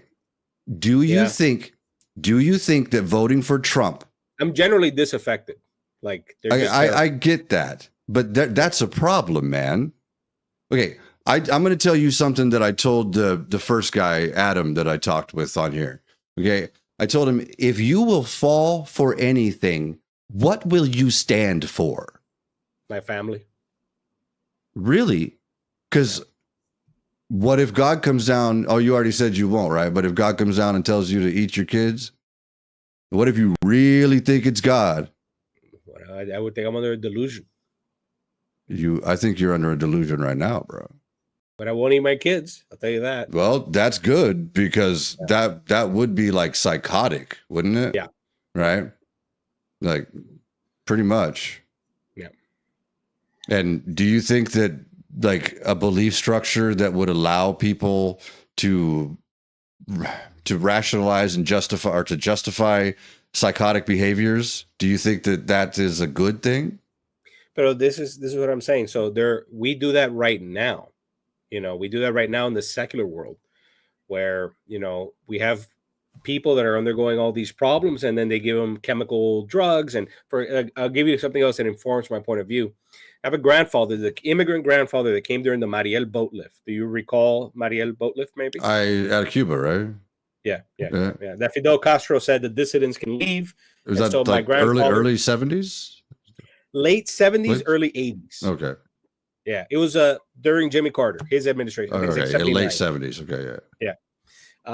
It was, so that's when my family left Cuba, was during the Mariel boat lift. And my grandfather came to this country and he worked and he became the manager of one of these rental-car companies. Mm-hmm. Okay. And so he's like running the shop out of MIA, and he's doing very well for himself. And then there was a shooting at this place that he worked at. Okay. Right. And he felt himself affected by this violence, right? Because he knew the people that got killed and he knew the shooter and whatever. Okay. My grandfather's been now under psychotropic medications for like 30 years, taking Xanax. Okay. Okay. And so it's like this, when you ask me, it's like, do you think there's a problem with people, anything that would permit psychotic delusions? I'm like, I think the entire society is undergoing some type of disastrous moral situation where we think it's normal to medicate people for 30 years with Xanax. We think it's normal to give drugs to kids because they're depressed. We think it's normal that everybody's obese. We like, the society is sick, bro. The society is sick. Okay. And I viewed Kamala Harris, this is my greater point, I viewed Kamala Harris like a continuation of business as usual, like a continuation of we're trying and we're going to do better and whatever. I think that was very silly of you. I really do. Like it. I don't understand how you think that having a woman would be a continuation of the norms. Because I don't view it through the identity. I don't view that she's a black woman or whatever. I just view, I'm like, what is different about her that's going to be different than Joe Biden or different than Obama? But many. The one major, huge difference is that she's not fucking Joe Biden, dude. She's a black woman who has lived a black woman's experience in America. Yeah, but that doesn't mean anything to me. I don't care if there's a black woman with her experience. What more concrete things? What would make her different? She's in his administration. What would make her different? Manny, she's basically in the same boat as you, bruh. She's the children of immigrants too. Yeah, but this is the other thing, and I think the Democrats overplay this identity thing. E pluribus unum. It's like if you come to this country, like my family, right? Okay, Manny, what does that mean? E pluribus unum. I'll tell you what I mean. I'll tell you what it means. Out of many, one. Out of many, one. Yes. Yeah. Okay, I mean, if you come to this country as an immigrant, and then when you're here, you still choose to advocate for your particular ethnic group or country of origin over the interests of the United States, the country that's opened the doors to you, I think that's a problem. Manny, right? I don't view myself as some type of a child of immigrants. Bro. Manny, that is not a problem in any way. That is what we are. Manny, we should advocate for this country. Manny, do you know what this country is? Yeah, the best country in the world. Okay, that's funny to say, but you don't understand what you're talking about. Why? Why is it the best country? Well, I know I can give a variety of reasons. Okay, the whole reason don't why... Don't get upset. You're starting to do the hand motions. I know, because I'm getting exasperated with you. The things you say. You have all of these concrete positions, and when you actually go into the reasons why, your concrete is very watery, bruh. Okay. Like, come on. You have these reasons that are just things that have been fed to you that don't even make sense. Okay, that's your point of view. But there's 58 million people that voted for Trump, right? We're all crazy. Yes. All of you. Okay, listen to me very carefully. All of you have been thoroughly brainwashed. Okay, but what does it say about the country then? We're screwed. Okay. Right now, we are in a very, very, very dark place. But it's also dark in the sense of thinking that your citizen, your co-citizen, instead of just like, okay, they have a different point of view and they value things differently, it's like, no, that they're just, they're totally wrong and we're right. And it's very totalitarian. That's okay. But you say that's a bad thing, right? Totalitarian, authoritarianism, that's bad. Yeah. That's Trump. I know that's your point of view. And no, we're Manny. in that direction. We're trending in that direction for sure. Manny, Trump is a fascist. Okay. Elon Musk is a Nazi? I mean, I don't know about is. I got plenty of books here on the Nazis. You know, And I don't know if they meet the you requirements. said if you said you are into history and you know about the Nazis. Okay, listen. You look at those books and you tell me that you don't see the same exact playbook. So what I do see is recurring themes of right-wing politics, right? But the Nazis are like a very unique and special outlier of history. Do you seriously don't understand that you voted for the fascist? Well, but again, me and half the country, right? So yeah, what do you think? That we're all fascist you now? guys are all living under a fucking delusion that Trump is some kind of good guy. I don't know if he's good. Okay, Kamala Harris dedicated her entire adult life to public service. Okay. And what did Donald Trump dedicate his life to? Making money. To Donald Trump. Yeah. Right? And you think that that's a leader? No. So when you chose the president, you weren't choosing who you liked the most. You were choosing a protest vote. What? It was a protest vote. Manny, do you know how stupid that sounds? Okay, but you have valued different things. I understand. You don't like it. Okay. I'm going to ask you a question that I asked Adam again. So don't get upset, bro. Okay, I'm going to ask you a question. Yeah. If you recognize that something is evil and you don't stand against the evil, are you accepting and condoning the evil? If you see that something is evil and you do not stand against it, and you don't, you're like co-participant. Right. So you are a participant in the fascism. But again, I don't really think he fits the definition of a fascist. He fits it. He fits it to a T. Do you know the? This is what I was going to tell you earlier about my nuanced views. So, have you heard of the term the imperial presidency? Yes. Right. So, this is what I mean. Like the system is ossifying around established political interest, the moneyed interest of this country, the large corporations. They get the money, they get the laws passed. The oligarchs, right? That are the oligarchs, etc. Yes. And power is increasingly concentrated more and more and more in the executive. In fact, Obama, when he was leaving office, he said he felt like he left a loaded gun in the drawer for Trump. Right. Yeah. And so when the Republicans cocked the gun.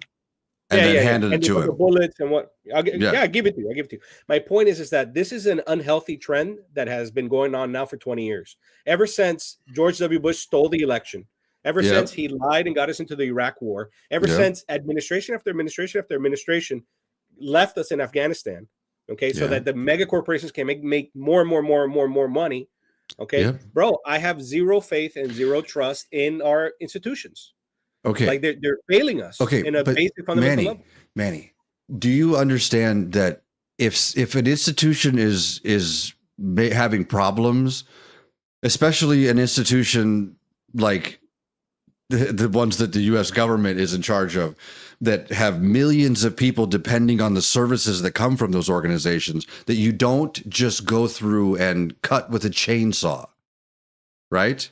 Bueno, I saw Javier Milei in Argentina do that. Right, and what happened? And he's turned the country around. Has he? Yeah. Inflation is all-time low. The economy's out of a recession. It's growing. He's cut a lot of the red tape. It's like a lot of the same symptoms we have here, and that's what I was kind of hoping for. I saw in Argentina, I saw something that I was like, man, okay, that seems interesting. And then with the same guy in El Salvador, Bukele, from the murder capital of the world to one of the safest now, I was like, okay, that's interesting too. The solutions to our problems seem to be coming from these types of people. No, these libertarian seems is the correct word there, because of propaganda, Manny. You have fallen victim. What happened in El Salvador is real. What happened in El Salvador with Bukele? Oh, sure. Do you know what CCOT is? Yeah, a concentration camp. Essentially, yeah. And that's a good thing. Bueno, look at the murder rate in the same country. Manny, do you know that the vast majority of the people in CCOT don't even have criminal charges against them? Yes, I understand. So you think it's good that they just took people and put them in this sardine can prison? Bueno, I think it's better than what they had before. What the fuck is wrong with you, dude? You see, you're getting upset again. Well, it was not Manny, El Salvador the murder capital of the world, more than Afghanistan, more than Iraq. Manny, Do you dispute the per capita that does murder not rate? That does not give anyone the right to go. Hear me out. So you're saying? Did I make that up? No, Manny. Okay, but so it was one of the worst, Manny, and for how many years? Stop. Decades. Stop. So what you're saying is that to stop atrocities, commit atrocities. Sometimes you have to. No, Manny. It's like dropping the nuke on the Japanese. Sometimes you have to. That we know was not good. Okay, but it ended the war. Yeah. How many people did it save? And look how many people got fucking vaporized. Exactly. Manny, you have this way of making things that are horrific. You just go, whatever. It accomplished. That's what's common in our human history. It's violence. It's nastiness. So what you're saying is that the ends justify the means, is what you're saying. I'm saying if the ends are good, then it doesn't matter what you do. And that is atrocious, Manny. Oh, I think it matters. I don't think you think it matters at all. I don't think you give a flying fuck.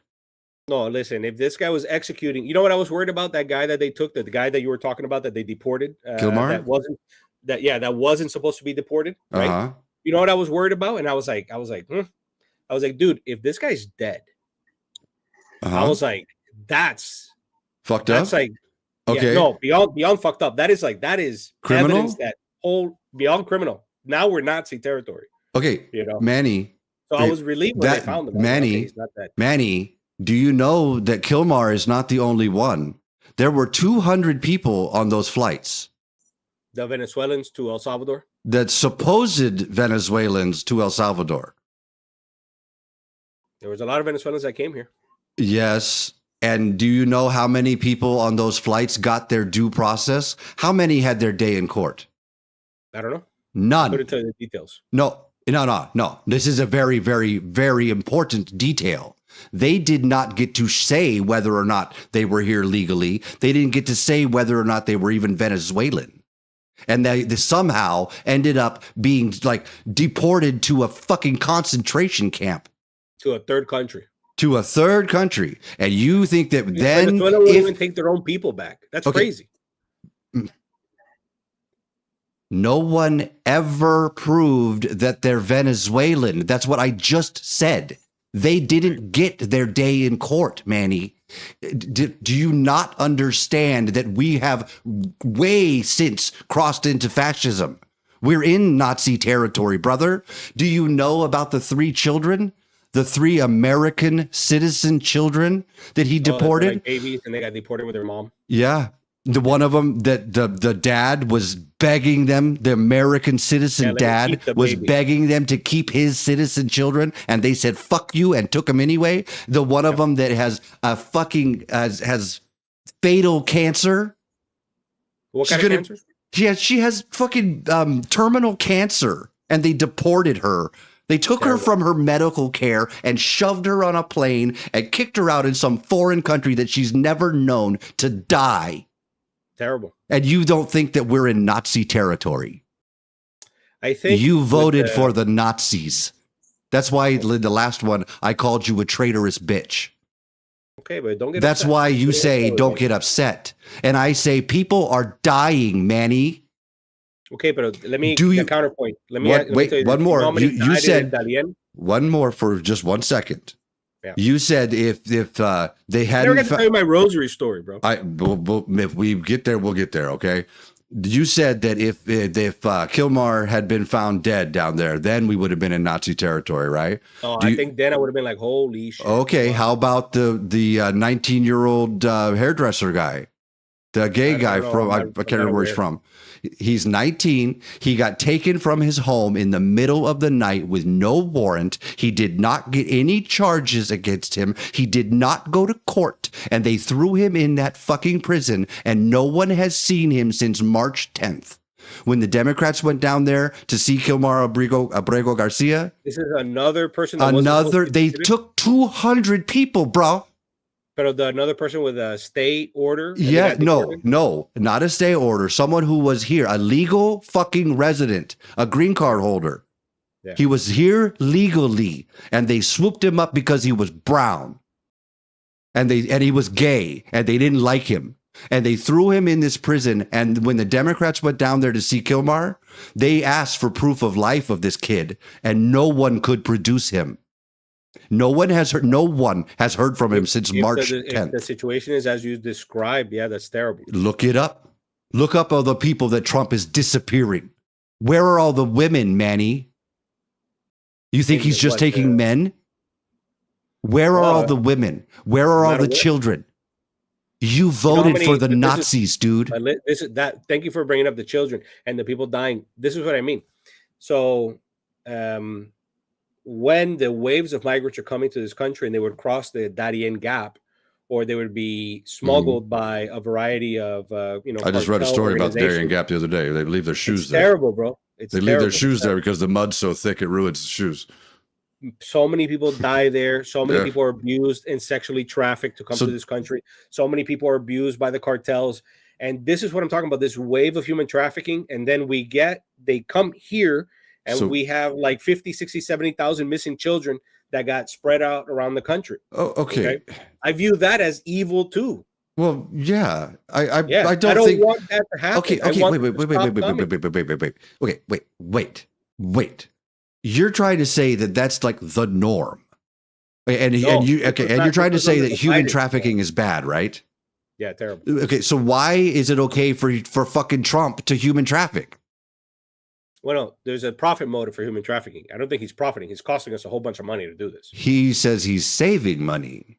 No. That's what he says. You don't save money by doing this. Right. So his whole thing is that he's getting rid of people he doesn't like because they're brown. Yeah, I don't believe that. And you, a brown person, voted for bro. What? I'm not brown. I'm Cuban. What are you talking about? You are Cuban and Nicaraguan, que no? Yeah. Do you think that white people, I'm not racist, I'm not trying to say this, but when racist white people, when they see you, do you think they see a white guy? I don't know. That's up to them, I'm telling you from being a white guy I'm not even all. You're not, Okay, listen to me. I'm not even all white, right? I'm a mutt. I'm like a quarter American Indian, and I've got all kinds of different European. I'm all. But you're like let me tell you, buddy. You're not white. Okay, I can tell you just from I am accepted. I mean, look, I got the white hair and shit. I get accepted by white people very, very easily. And I've never had problems in this country, bro. Right. When you're around them, they accept you, right? And then when we have a great time. Okay, and I can tell you that when you walk away from racist, I'm not saying that all white people are like this, but when you walk away from racist white people, they talk about you. It's okay, bro. It's not. Okay, do you understand that you voted for the people who are racist, that are disappearing people because they're brown? Do you not get this? I dispute that they deported them because they're brown. Manny, how many white people have they deported? They deported some Canadians, bro, and some Irish people. I saw that. Where did they send them to? The Germans. They detained like 5 German people. The German government had to issue a statement. Manny, where did those people get sent to? I don't know. Back to Germany or whatever. Right. And where did the brown people go? One of their Venezuelans, allegedly, right? Right. Without any court, without any say, nobody ever got to make any argument. They just swooped him up. And they said, you are not acceptable. It's rare that there was illegal. They didn't even check their citizenship. How many Americans have they fucking taken? I haven't heard that they're deporting Venezuelans that are legal status here. I haven't heard that. Manny, they've taken Americans. They have like the children, the babies. Manny, it doesn't matter the age of the person. It doesn't matter. Like Elian, remember Elian Gonzalez? Yeah. Remember that little boy? Yes, I do. Right? Yeah. So that little boy, although he wasn't a citizen, the example is not apt. It's like, the children have to go with a parent. I understand there was a parent here, I'm sure they'll be back. Right. But I guess in some kind of way, your hands are tied. The kids got to go with the mom. Why? When the father is saying, I want the children to remain here. Oh, maybe not in this specific example, but I can imagine one example where an entire family is being deported and the baby's a legal citizen. You're not going to separate the family and keep the baby. It's going to go with them. No, actually, I kind of feel like that gives the parent like a legal justification for staying. Which we're using us, but you have to file for that. You got to pay the paperwork. You got to do all this work. Manny, you understand that that's called due process, right? Yeah, but you have to file. Manny, these people that Trump has disappeared did not get that opportunity. He took them and said, bye. Yeah. That's illegal. It's a pendulum swinging. Okay, right? and you just saw that the judge said today that the thing he's doing is illegal. Because this was for the Alien Enemies Act. Because that would allow him to it will allow him to do all these illegal deportations. Right. And to do the this is what you're saying. This is why he was able to do this. Now they took this from him. Okay. And it's going to be paused. Okay. Right. That doesn't mean that he was right or legal to do it. And if he continues to do it, he will be breaking the law. He already has been breaking the law. He had no legal justification for invoking this act. Do you understand that? Bueno, but I'm not a lawyer. Okay. When you say bueno, it kills me, man. It's not good. Okay, bro. I'm not a lawyer, bro. You're telling me he had no legal justification. I don't know. Listen. The Alien Enemies Act is a wartime act. Yeah, and he named them terrorist organizations. Okay, no, that's not what the act is about. It doesn't matter if he named them a terrorist organization. The Alien Enemies Act is when we are at war with another country. What country are we at war with? This goes to my imperial presidency point, right? So listen to me and answer the question. Yeah. What country are we currently at war with? Don't we still have the authorization to fight terror, right? Whatever that was. Country? That's up to Congress to tell you, not me. Exactly. Can the president declare war? No. No. We don't have to. So how in the fuck could he invoke an act that requires war if we're not at war? Because institutions are failing. No, Manny. It's because he's breaking the fucking law. No. Manny, what the fuck is wrong with you?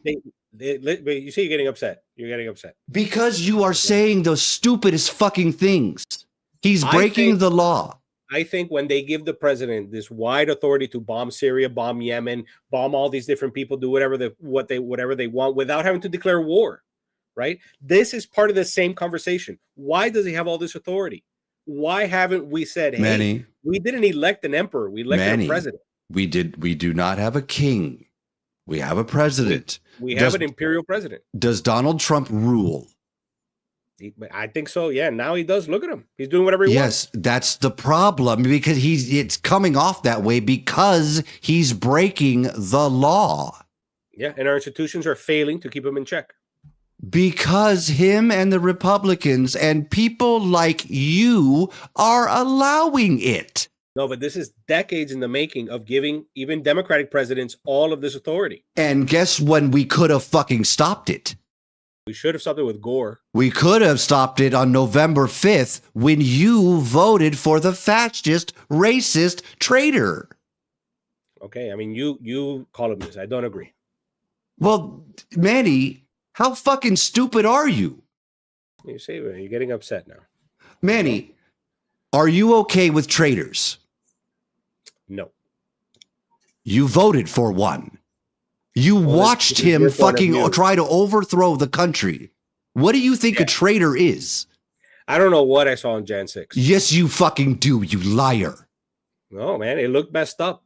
It looked terrible. Yeah, that's because it was. And I saw him go, fight, fight, fight. Yes. It was terrible. Yes, and you know that he's responsible. Even fucking Mitch McConnell said that he is responsible. Yeah, he definitely has a lot of responsibility. Moral and practical responsibility were Mitch McConnell's words. Yeah, especially when he was like, I didn't lose the election. When he lied because he lost the election. His own administration was like, this was the best election ever. It was the most secure election in human fucking history, and Trump lied, and people like you who are gullible rubes fucking fell for it because you don't care what's true, Manny. Well, I already told you it was a protest vote. You know? Well, your protest vote it's like the most idiotic fucking thing I could imagine.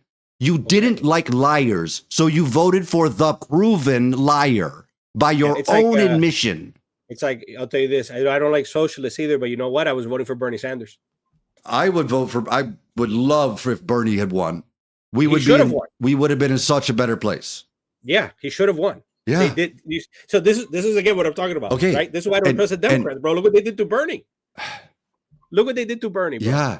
And bro, that's the first time I ever gave money to any candidate was Bernie Sanders, bro. I have a sweater with Bernie Sanders. Okay, so George Washington. So why did your brain break, man? No, bro, the Democrats are just untrustworthy. No, Manny. Yeah. They claim to be the party of the adults and, you know, we're the good people and whatever, and they're just as bad, bro. They're a bunch of liars, too. They think that they're Jesus so self-righteous, Christ, Manny. They're terrible. No. Okay. One thing I will give you, like the old people in the Democratic Party got to go. They got to go. Pelosi and all these people. Like I don't like like Chuck Schumer. I can't stand that motherfucker. Yeah, but that's what I'm talking about, bro. But that's what I'm talking about. Do you know Bernie Sanders? It should have been Bernie Sanders versus Trump. Bernie crushes him. Probably, yeah.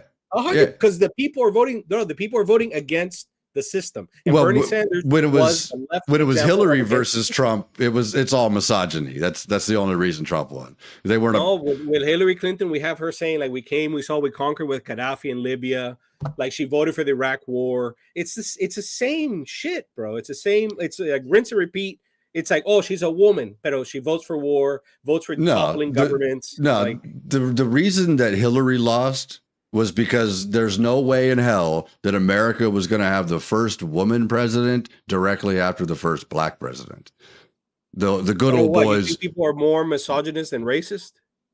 I think they're probably equal measures. Well, the black guy won twice, bro. You know what I mean? Yeah. Okay. That's what I'm saying. That the good old boys they were not allowing it to happen.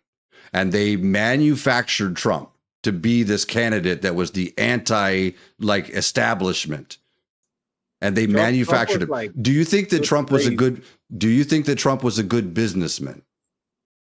No, he was a great marketer, but I don't know about. Well, he's not even really that great at that. But the people that Trump, he puts his name on all the towers. Yeah. He doesn't even own the tower, and he gets paid. Yeah, I know. You know what I mean?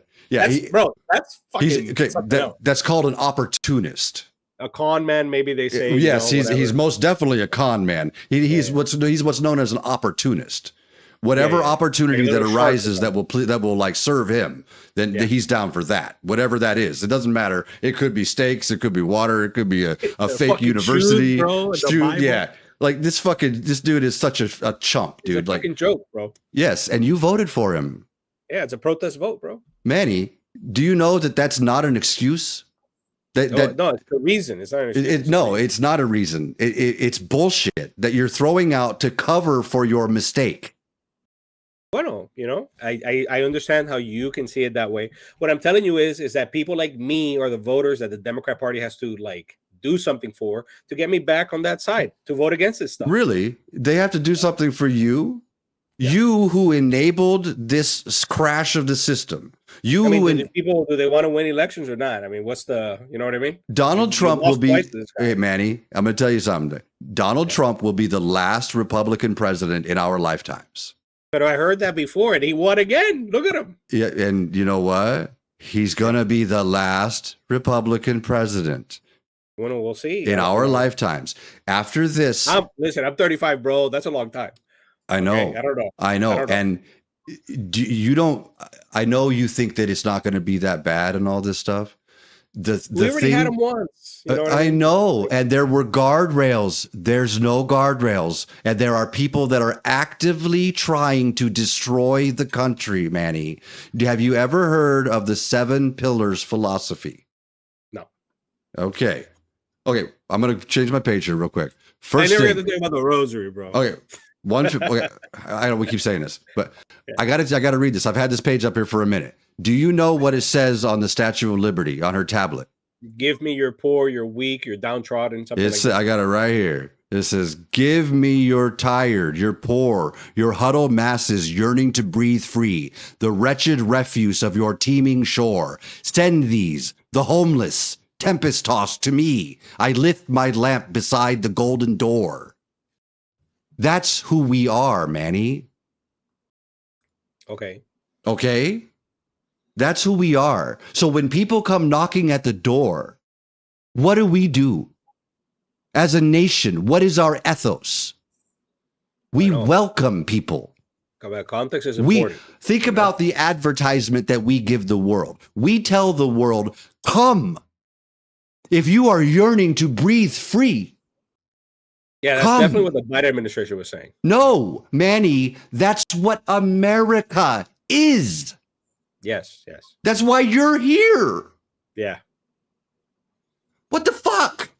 You're the guy who came in the door and was like, wow, this is amazing here. And then you turned around and you slammed the fucking door behind you. And you joke about your cousins that want to come in. Yeah. Do you not see how callous that is? How uncaring, how dishonest. Unchristian, some would say. Some might. Yeah. Do you not feel guilty about that, sir? No. Do you not? That doesn't weigh on you at all. That you're doing things that are atrocious. You are espousing things that are disgusting. Again, I'm not espousing disgusting things. Yes, you are, sir. I'm one vote of many. I'm not an avatar for the collective right wing. And it'll be the same thing that Adam and I talked about weeks ago. He said, well, it doesn't matter because not enough people care. And my question to him and my question to you is why? What? Care about what? Why don't you care? Why don't you care about the fucking society that you live in? About the fellows that are in the same exact situation that your same family was in. Yeah. You only get to vote once every 4 years. Are you going to vote for a Republican this coming time? So I think in this next cycle, the midterm, I'll probably vote Democrat. I should hope so. I should think that whoever it doesn't even matter if you vote.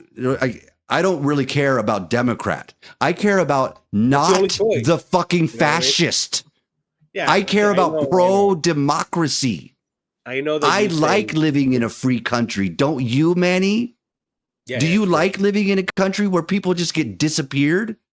Do you know that he just signed a fucking executive order saying that the military was going to do law enforcement on U.S. citizens?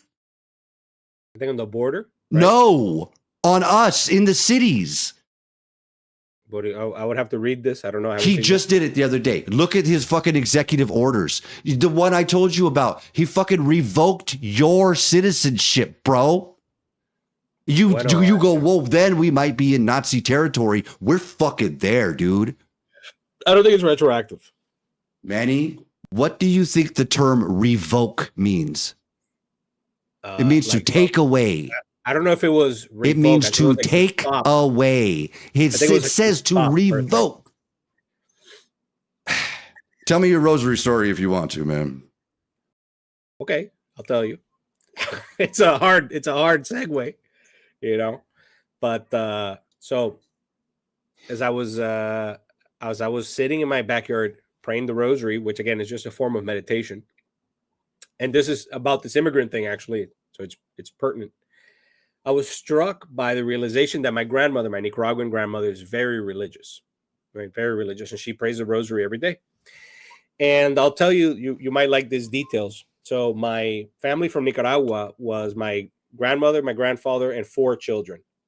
And they had the earthquake that happened there. And then they had the Sandinista communist takeover and the civil war that Reagan, like the Iran-Contra scandal. Both sides of your country, of your family, ran from dictators, and you voted for one. How fucked up is that, dude? Okay.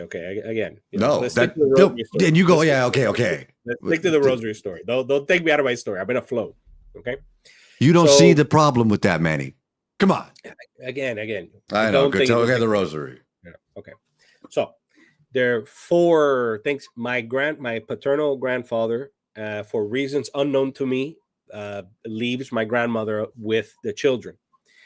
and one of them becomes a revolutionary, tries to export revolution to a neighboring Latin American country, and she gets disappeared by, the powers Guardia. that be. Yes. Yeah, by whoever U.S. supported right-wing dictatorships in Central America fighting communism.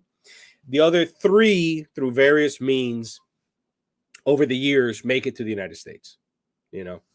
One went to Costa Rica first, and then to the United States. The other one went through Mexico. And then another one went with a student visa or something. Yeah, the struggle is real. Yes. Yeah.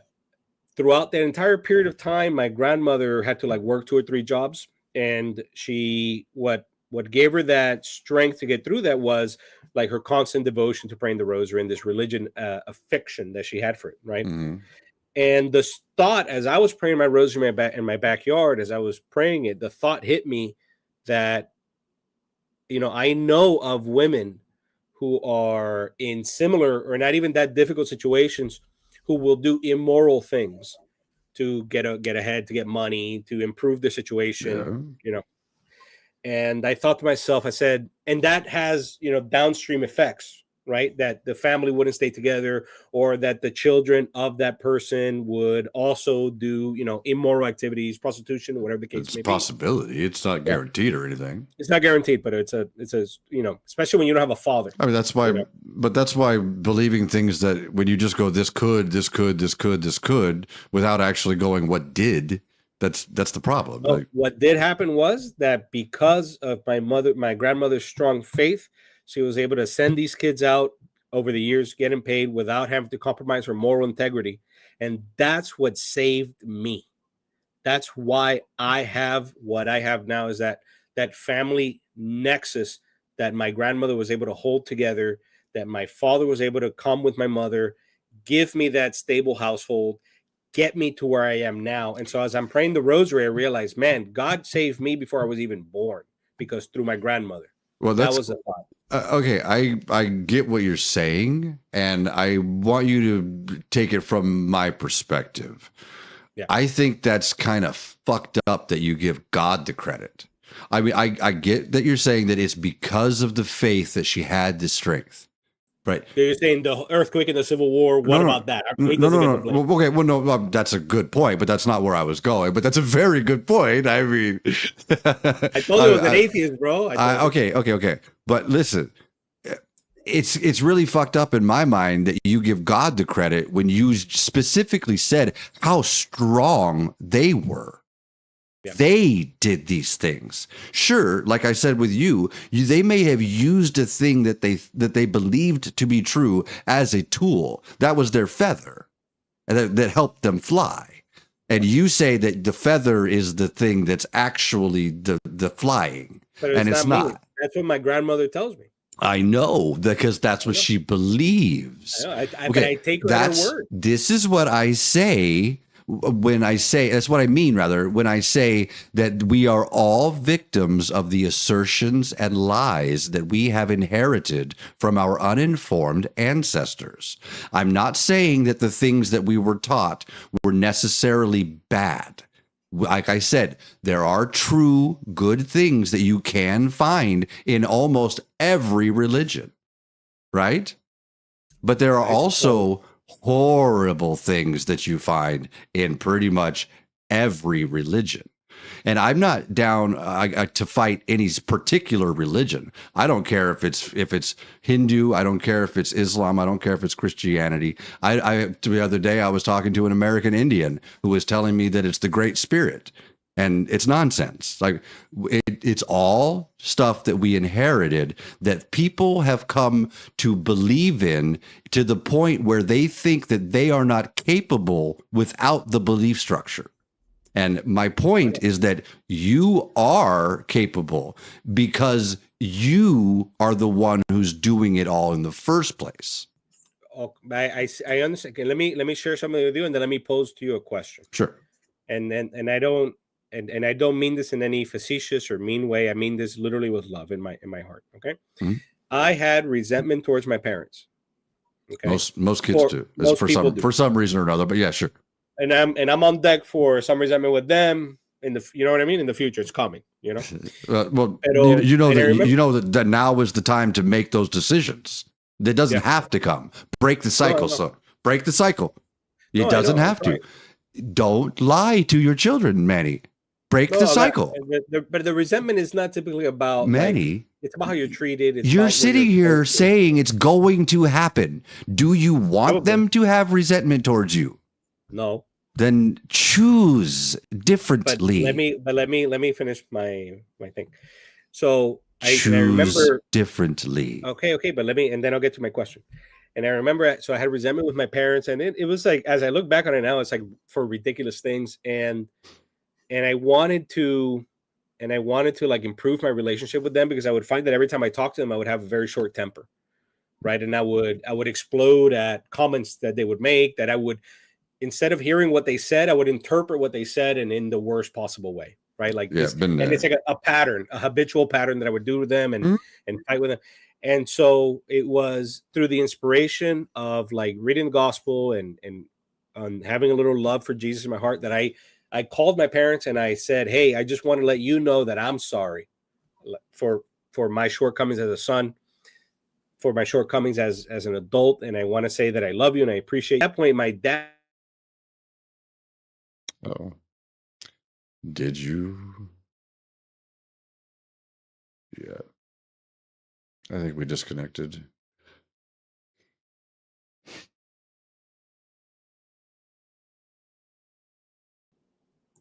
You All right, back? I'm back. Sorry, Okay, sorry. that's all good. So I don't know what's going on, it's probably because we've been talking for hours. But so I but call my parents and I tell them, "Hey, I'm sorry and I love, you know," and then they were like, "Hey, we're sorry, you know, we're not perfect." And that moment of forgiveness, that moment of love really transformed my relationship with my parents now that I'm in my mid 30s and that they're grandparents of my daughters, and it was like for the positive, and it was inspired by the message of Jesus. You know, it was inspired by my new faith. And so and again, I want to broach the subject with due care. Yes, the last time we spoke, you said something that really kind of shocked me, you so know. And you and I say this with love, okay? And you were like, I asked you if you had children, and you said yes, but you hadn't spoken to your daughter in 20 years.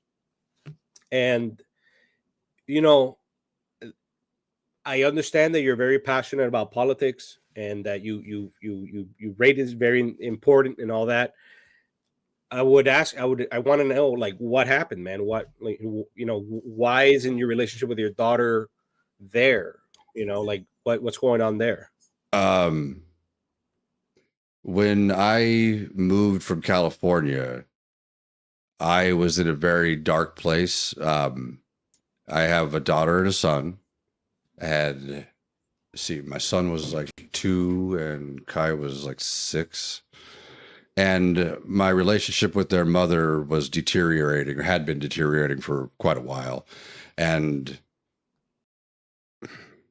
things happened. We were drinking a lot, and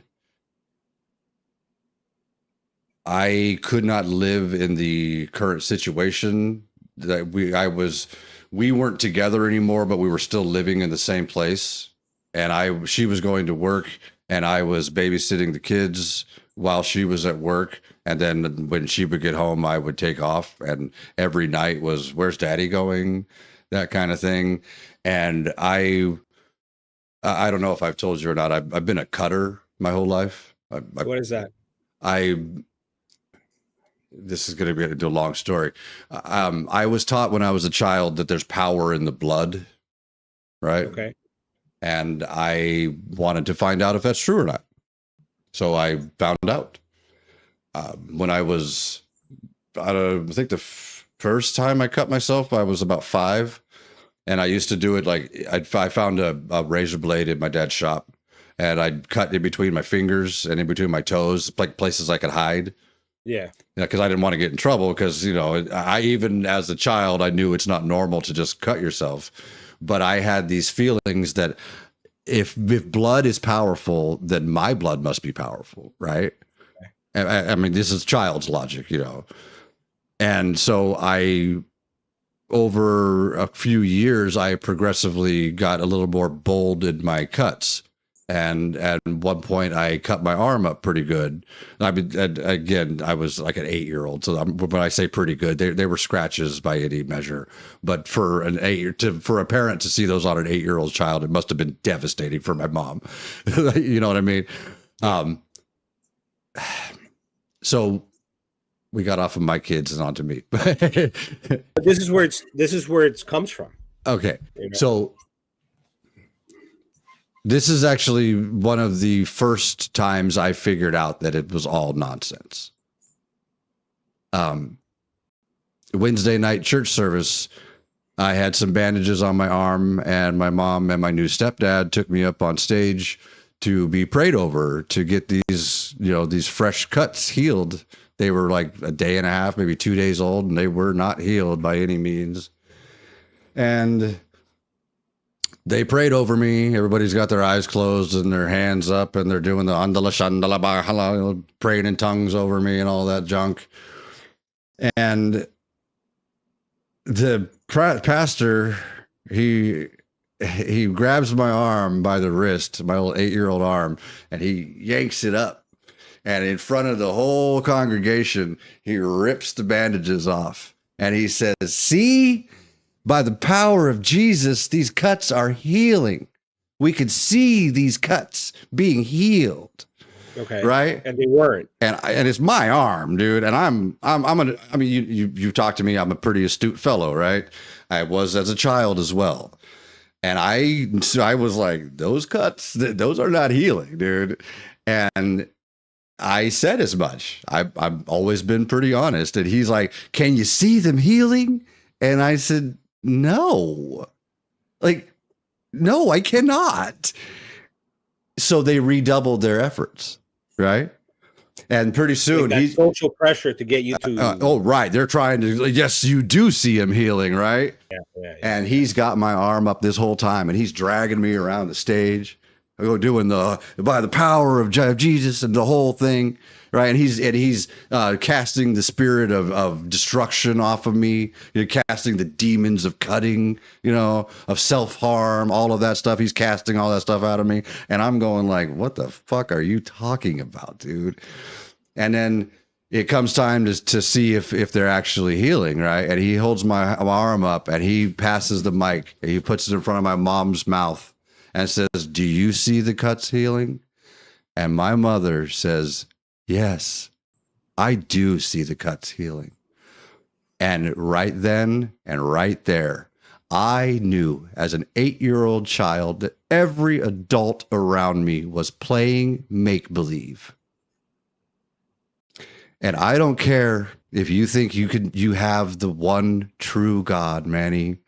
Everyone thinks they have the one true God, and not all of you can. And then what happened to when you were a father now to your children? I was at a place where I was sitting in my Ford Aerostar van on Pismo Beach in California. I think I had like 6 or 7 tall boys, and I was pretty drunk, and I had carried a pocket knife with me for years, and I had started carving on my arm a little bit, just sitting there drunk, sitting like on the beach, getting my car stuck in the sand, and thinking about just driving into the ocean, thinking about cutting my arm up, and thinking about just bleeding. And my brother called, and he said, "Hey, I just wanted to check on you, see how you're doing." And I told him what was going on, and he said, "How about I buy you a train ticket and you come up and live with me for a while?" And I said, "Okay." And I moved back up to Washington State from California, and I tried for months and months and months. I called my kids every single day, and every single day I bawled and they bawled, and it was a traumatic thing. And after a few weeks, my ex said, "Hey, this is getting to be every day. It's just a traumatic thing every day. Could you do it once a week?" And I said, "Yeah, I understand. I'll call on Fridays." And then a couple of months of that went by, and then it was, "Hey, could you just do it once a month?" And then pretty soon it was, "Well, when you call on Christmas, Tyler gets really upset and he cries. So could you just Maybe email him, you know, that kind of shit. And, you know, time goes by and I've moved to 2-3 different states in the meantime. And here I am now. I'm in Michigan now. So they're in California and like, they're pretty much grown, you know, and it's you haven't not, talked to them for a good long time. I haven't talked to him for quite a while. Yeah. I haven't talked to him. Last time I spoke with him was probably 7 or 8 years ago. And it when I tried to call, and you know, in not to make it sound like it's all their fault or anything, or her or my ex's fault or anything. It wasn't just that I was a drunk. You know, I would call at stupid hours and I would be drunk, and you know how it goes. When I'm drunk and I'm emotional and I'm crying because I haven't seen my kids and I want to talk to them, and she's going, "You're drunk, don't you know? I'm not gonna let you talk to him." And I'm like, "Put him on the phone." And of course, you know, they can hear me, you know, and Yeah, you know, it never is a good situation. But in the meantime, since then, you know, I have quit drinking. I've got 3.5 years sober. I figured out that the situation that I'm in is more important than a bottle, you know. amen. And I quit cold turkey. I will never in my life will I consciously put alcohol in my body again. That's good. And I do not doubt that I don't have like, if I ever do have like any kind of craving or if I'm having a bad day or something and I feel like I might want to have a drink, I take all of the raw anger and shame and vitriol that I have for myself, like waking up. I take myself back to waking up in a jail cell again, you know, and going like, why am I so stupid? And I take all of that and I throw it right in my face, all the hurt and all the shame that I carry with me, and I don't let it go away. I hold on to it, not to like ruminate on it, but for when I need it, it's my weapon.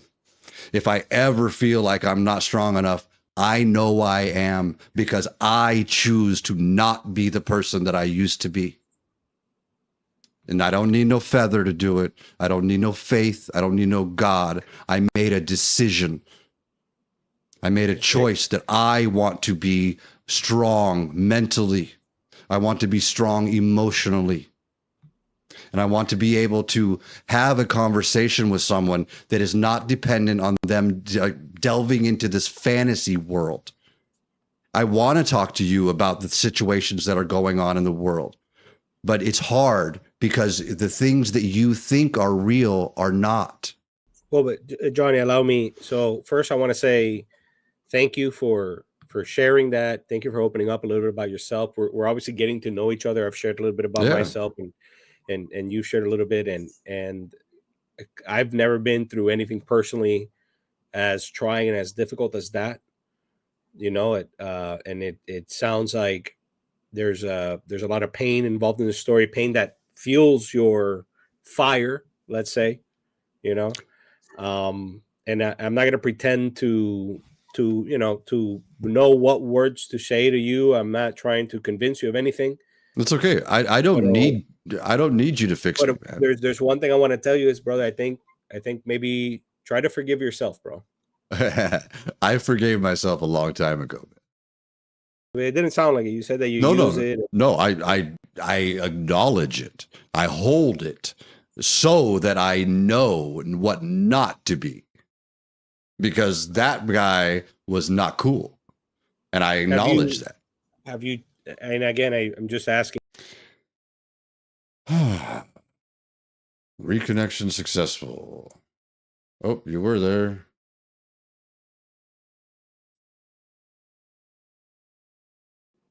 Okay, there you are. Hey, there we are. Yeah. Yeah. What I was going to ask you was, I don't know if it went through, but have you tried calling them and apologizing to them? Not recently, no. But I have made attempts and they're not ready yet. Yeah. But they know where to find me. I've been at the same address for a very long time now, for like a decade. So yeah. It's just, from and again, thank you for sharing. It's just from I understand your logic. I understand everything you've told me.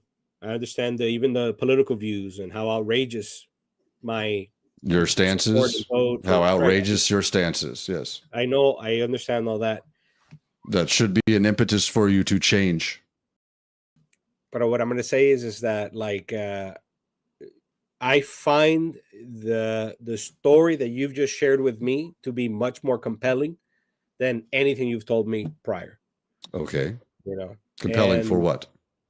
It's compelling to get to know who you are, because you're not these ideas. You're the sum of the experiences that have happened to you and how you react to them.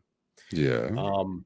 And so it's like, that's the man that'll either convince me or not. It's not really what you have told me in the logic and whatever. It's like, where did you come from? Where are you now? Let's go there. Do you think that I have approached this conversation with integrity? Yeah, for sure. Have I, as far as you could tell, have I purposely misled you in anything? No. Have I?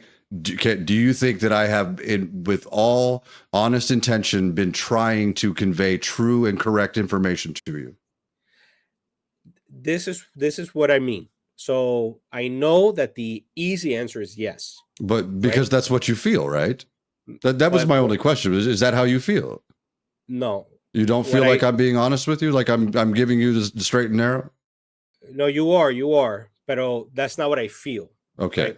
Right? What I feel is, I think after the most important part of our conversation has been the last 10, 15 minutes. And I think, there's a lot of hurt there, man. And it's like the negative emotions, the hostility, the anger, these are the things that I was talking about that I didn't want to provoke out of you. Right. And talking to you, I know that where they're coming from now. Okay, but what you fail to understand is that my healing happened a long time ago. Okay. Okay. You seem very angry sometimes. My name is Scarred4Life, right? Yeah. That's my handle. A lot of Christians tell me that my scars need to heal. Scars are not injuries. They don't ever go away. Scars are not injuries. They are marks of healing. I may have been changed from what I was before, and I may be scarred, and they don't go away. They may fade over time, but they are marks from where I healed. But let me ask you, who told you that blood had power? That's what's taught in the Bible. There's power in the blood of Jesus. No, that's there's a song. I can't even remember the melody. But there's power in the blood. There's power in the blood. There's power in the blood of Jesus. Like, yeah, like I was like, just like how in the book it says like God did it. Like, it's all indoctrination. They told me these things, and they, like, my childhood logical mind, I was given these, like I said, I was told these things are true and I must believe them. And I compared, man, and they did not match. So my brain was trying to make them match. And I was told that there's this thing that blood is powerful. And it turns out, funnily enough, blood is pretty powerful. You start as a child, especially, you show up with a bloody arm, and that's power, man. People jump. But so this sounds like it was some type of Pentecostal church where they're speaking in tongues. I told you, born again Christians, man, evangelicals. I've never heard the word Pentecostal or Protestant or anything like that until I was in my 20s. Yeah. We were just born again Christians, American evangelical, man. Yeah. Like Porterville Believers Church. We were just believers. Yeah. Yeah. And again, but that's what I'm saying. I can see how that has, influenced me. 100%. Yeah. And 100%. just how you have been influenced by your childhood indoctrination, so was I. I was told a bunch of lies that I later found out were not true. Okay. The problem that I am encountering in my day-to-day life is that a lot of adults were told lies and they never figured out that they're not true, Manny.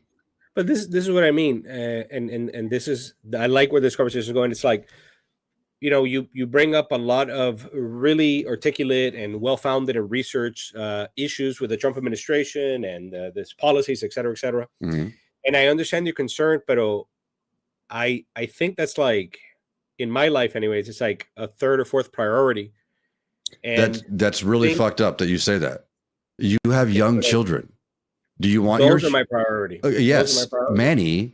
That's what I'm saying. That those are your priority. Do you want them to grow up in a free country? Yeah. Do you want them to grow up in a Nazi type country? No.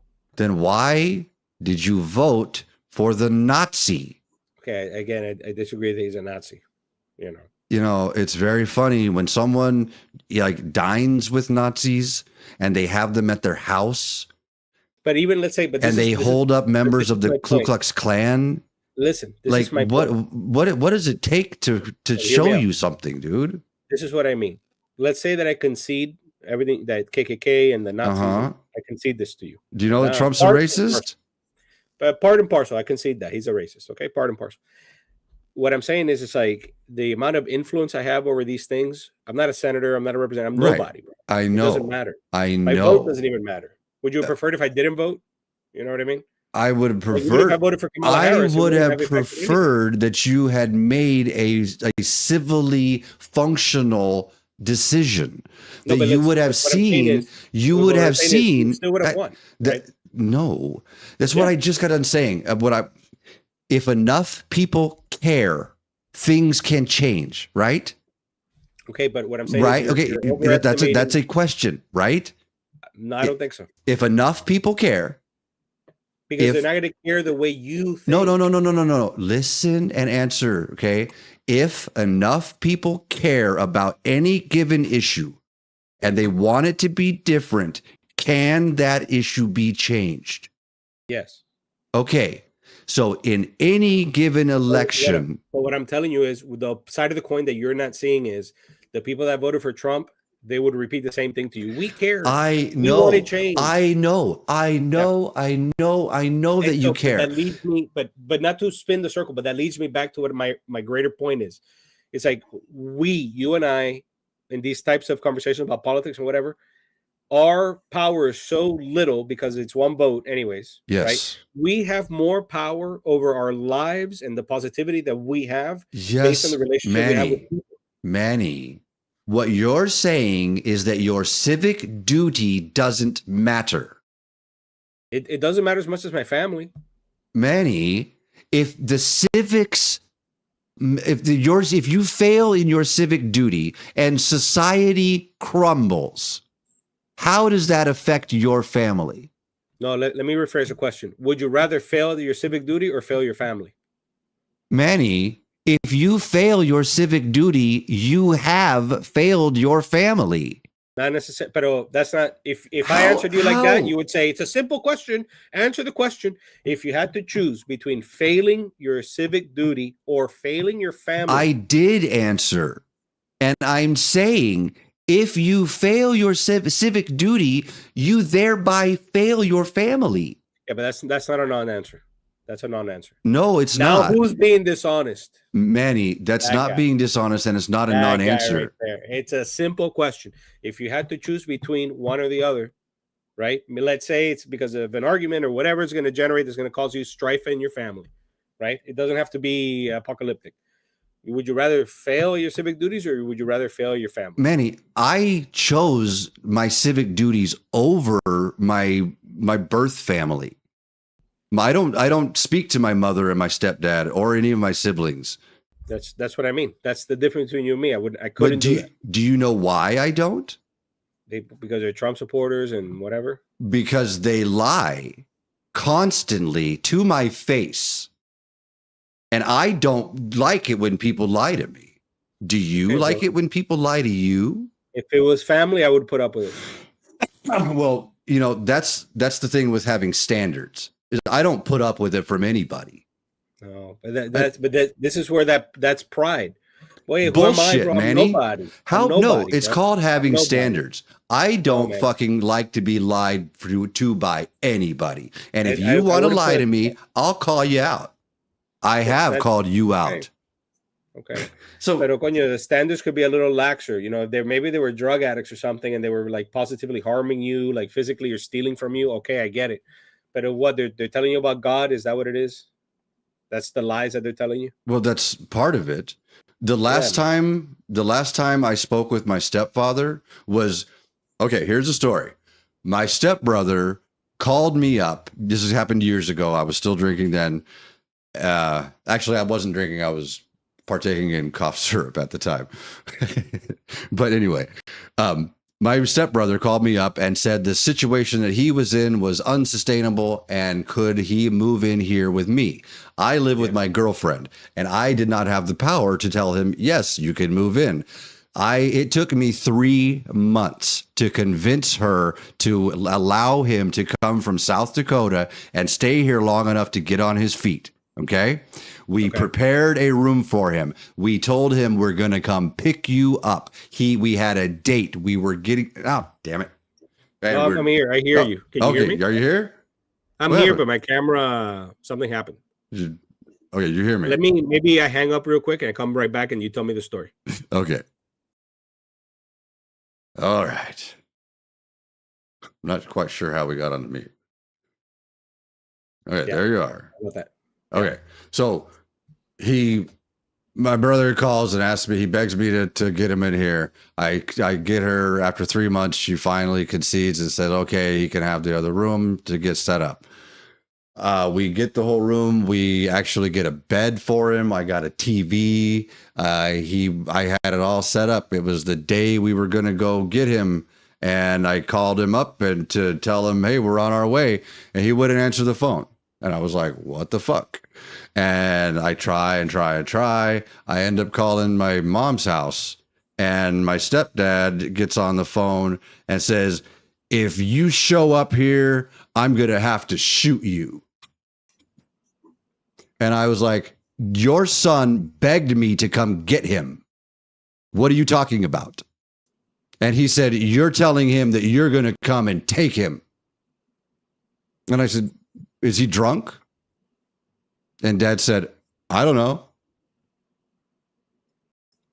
And this is the same guy that took you to the Pentecostal church with the lifting. Yeah. He's been my stepdad since I was 5 years old. Yeah. Okay. And here's another story. The day I met them, me and my real brothers and sister, my brother and sisters, we had gone up from California to Washington State when I was 5 to spend the summer with my biological father. And the day we got back after spending the 3 months up there, we went to a swim party at the pastor's house. They had a swimming pool and all the youth group was all there. And I was 5 years, I was just about to turn 6. I'll be in October. And I had swim lessons during the summer, and I did not learn how to swim. The instructor spent the entire summer dunking my head underwater every time I'd cry as a 5-year-old. And so we were in the pool, and I was bobbing around the shallow end, and my foot went off the deep end, and I was done, man. I was bobbing up and down, and I remember coming up, and it was my last breath. I remember feeling like, oh shit, I can't reach the side. And I was at 5 years old. I remember feeling like I'm going to die right here. And as I was going under, my eyes made contact. My stepbrother's name is John as well, which is kind of interesting growing up. We're John and Johnny. But I saw John's eyes and he saw the panic in my eyes and he jumped in and saved me. So we always kind of had a bond. So when he called and begged me to save him, I tried really hard, man. Yeah. And then to come to find out that he was a little far gone and he was not honest with what he actually wanted and left me in the lurch. And I got threatened with my very life by my own fucking stepfather if I were to show up because I was going to be kidnapping his son.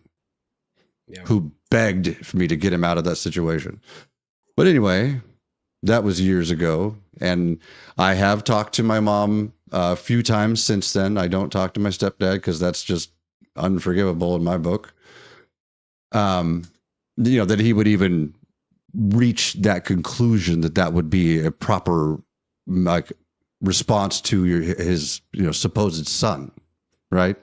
Doesn't that kind of smack of like, you don't actually love me kind of thing. Yeah, definitely. There's some fucked up shit going on there. Definitely some fucked up shit, right?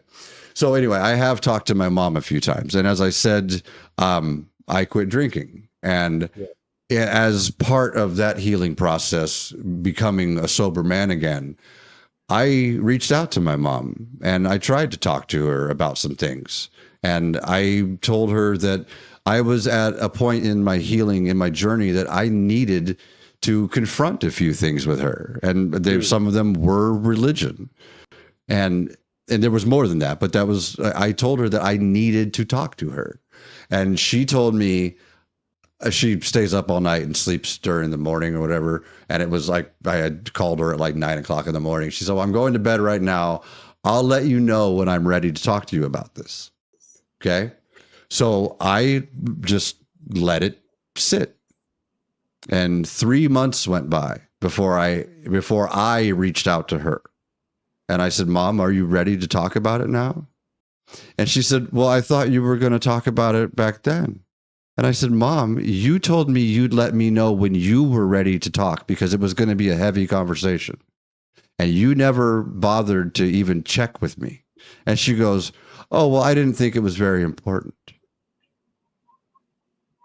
And I said, Mom, I'm going to tell you this right now. Talk to me now, or you will never have the opportunity again. And she said, bye. So I don't talk to my folks because and the entire reason that they are the way they are, because they used to not be like that. The entire reason is because of the faith that they found. And I know this because I watched it happen. I watched when I was 9 years old, after I had already figured out that it's not real. My little sister was born, and they fed her all the same stuff that they fed me. And I told her one time that Adam and Eve isn't real. That can't possibly work because that's not how babies work. And I knew that as a small child. And I told my little baby sister, she thinks she was like 3. I was like 11 or 12. And my grandma heard me and she swooped me up by the arm and she shoved a fucking bar of ivory in my mouth and told me, really? Oh, yeah. She washed my mouth out with soap for telling my sister the truth. Yep. And she told me I couldn't take it out of my mouth until there was teeth marks in that bar. And I had to bite down on that thing, which sucks. It gets all up in your teeth. You taste that shit for hours. And you know what it taught me about the religion? It taught me that all of these adults are so fucking full of it that they can't even take the reality. They can't even take looking at the actual situation that's going on. It breaks their mind.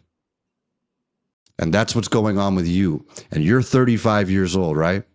And you have a 3-year-old and an 8-month-old that are going to be growing into this world. They were born into this world just like we were. And you have the opportunity to break the cycle. But I want to, Johnny, and again, thank you for sharing. Okay. Mm-hmm. This is deep stuff we're going into. I just want to tell you, brother, that even when I was a child, the religion was nowhere near what you're describing. It's what you seem to be describing is a very intense Pentecostal revival church. This is mine was tame. Yeah, but when you're talking in tongues and you're doing all this and the praying on people in tongues. You've only had like the Catholic and the Orthodox experience, man. You ever been to a Baptist church? Never, no. Oh man, you ever been to a Lutheran church? Never, no. So how do you know what's real, man? You never even experienced the other. I've had the opportunity. That's one thing from my perspective. Like I said, I figured this out very young. So I've literally been having these conversations with people for 40 years. Yeah. And let me tell you, brother, none of y'all make any sense. No, that's fine. But what I'm trying to say is that some of us make less sense than others. Okay? Well, that is true. Some of you religious folks, whoa, dude, like to the point where all those drugs that you were saying are bad, you could tell those people need some like mood regulators or something. Like, so, my point is that when you say the thing about the children, right? It's like even the experience that they're gonna have with the faith is nowhere near. I mean, they're gonna know about genetics, and they're gonna know about DNA, and they're gonna know that Adam and Eve, is a difficult proposition. Okay, but listen to what you're saying though. You're saying that they're going to know about Adam and Eve and DNA. Are you going to tell them that the Adam and Eve part is real? No, they have to figure it out on their own. Well, no, you are the daddy. They are going to look to you for all information. The way that I'm going to do it is they're going to, even if you don't think that you're teaching them, you're going to be teaching them. No, I'm aware. What I'm saying is I'm just going to answer their questions. Okay, but Manny, don't you think that it would be better, being that they're going to learn no matter what you do? Wouldn't it be better to set a good example for them? That's what I'm doing. Are you? By not being honest? But you said honesty is important, didn't you? But this is what I mean about, now I understand a little bit about your perspective, and I can understand why you would attribute dishonesty to a believer given this experience. No, I'm attributing dishonesty to you because you've been dishonest. No, brother. When you tell me that you are out here searching for the truth, is that true? That you're searching for truth? I'm searching for God, man. Yeah. Okay, that's not what you said before. Okay. I know, but now that I know you a little bit better, I got to rephrase. Okay. So what you're saying is that you're searching for God. Now, when I asked you, are you searching for truth? And you go to, I'm searching for God. You realize that you're just avoiding, right? You're running away. Are you searching for truth, or are you searching for the confirmation of your biases? With you, I'm looking for a confirmation of biases. I'm looking for God. Forget it. There's no telling you otherwise. So the answer is you are not looking for truth. Yeah, as you define it, no way. No, not as I define it. As the word truth is defined, you are not looking for it, sir. So don't make excuses. Don't tell me that you are.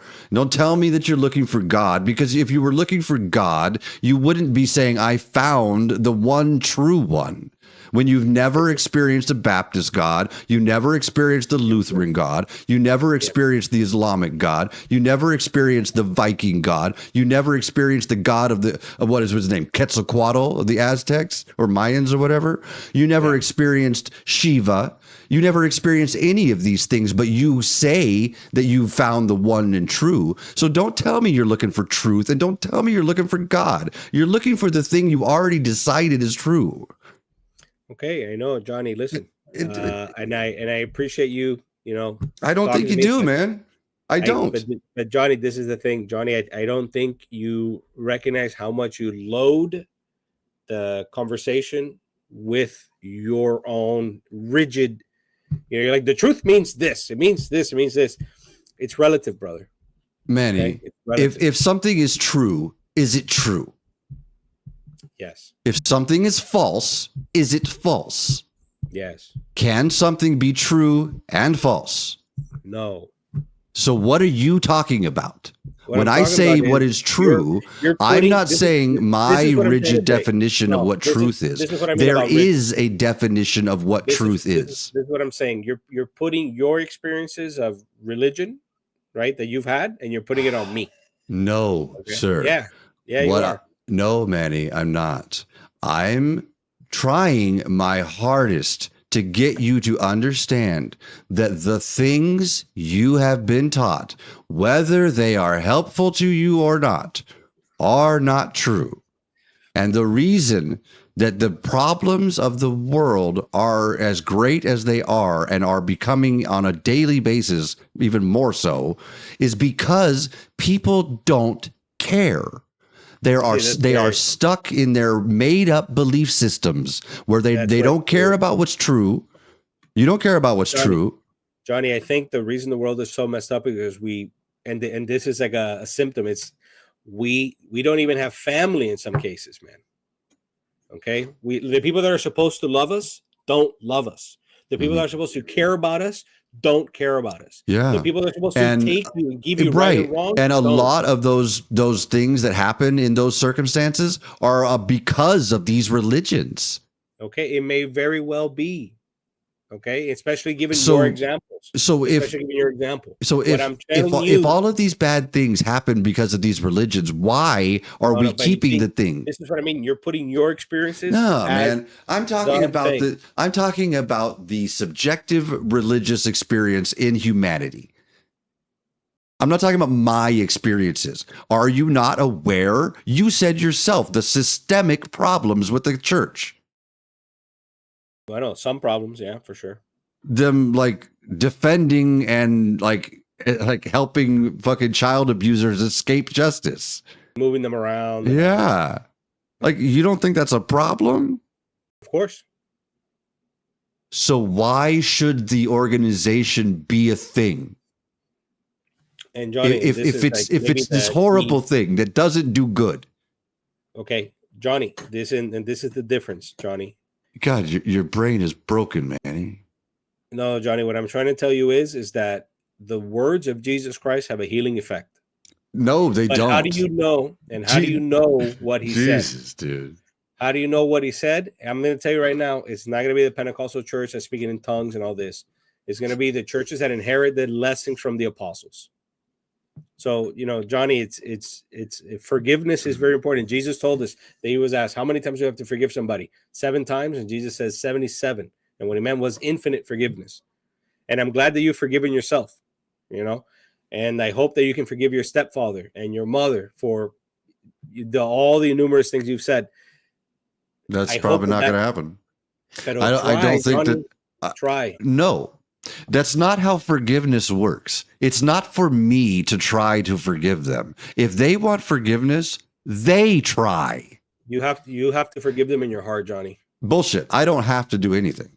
It'll be good for you, Johnny. No. It'll be good for you. It will be good for me to maintain my standards and to not give in to people like you that say ridiculous things like that.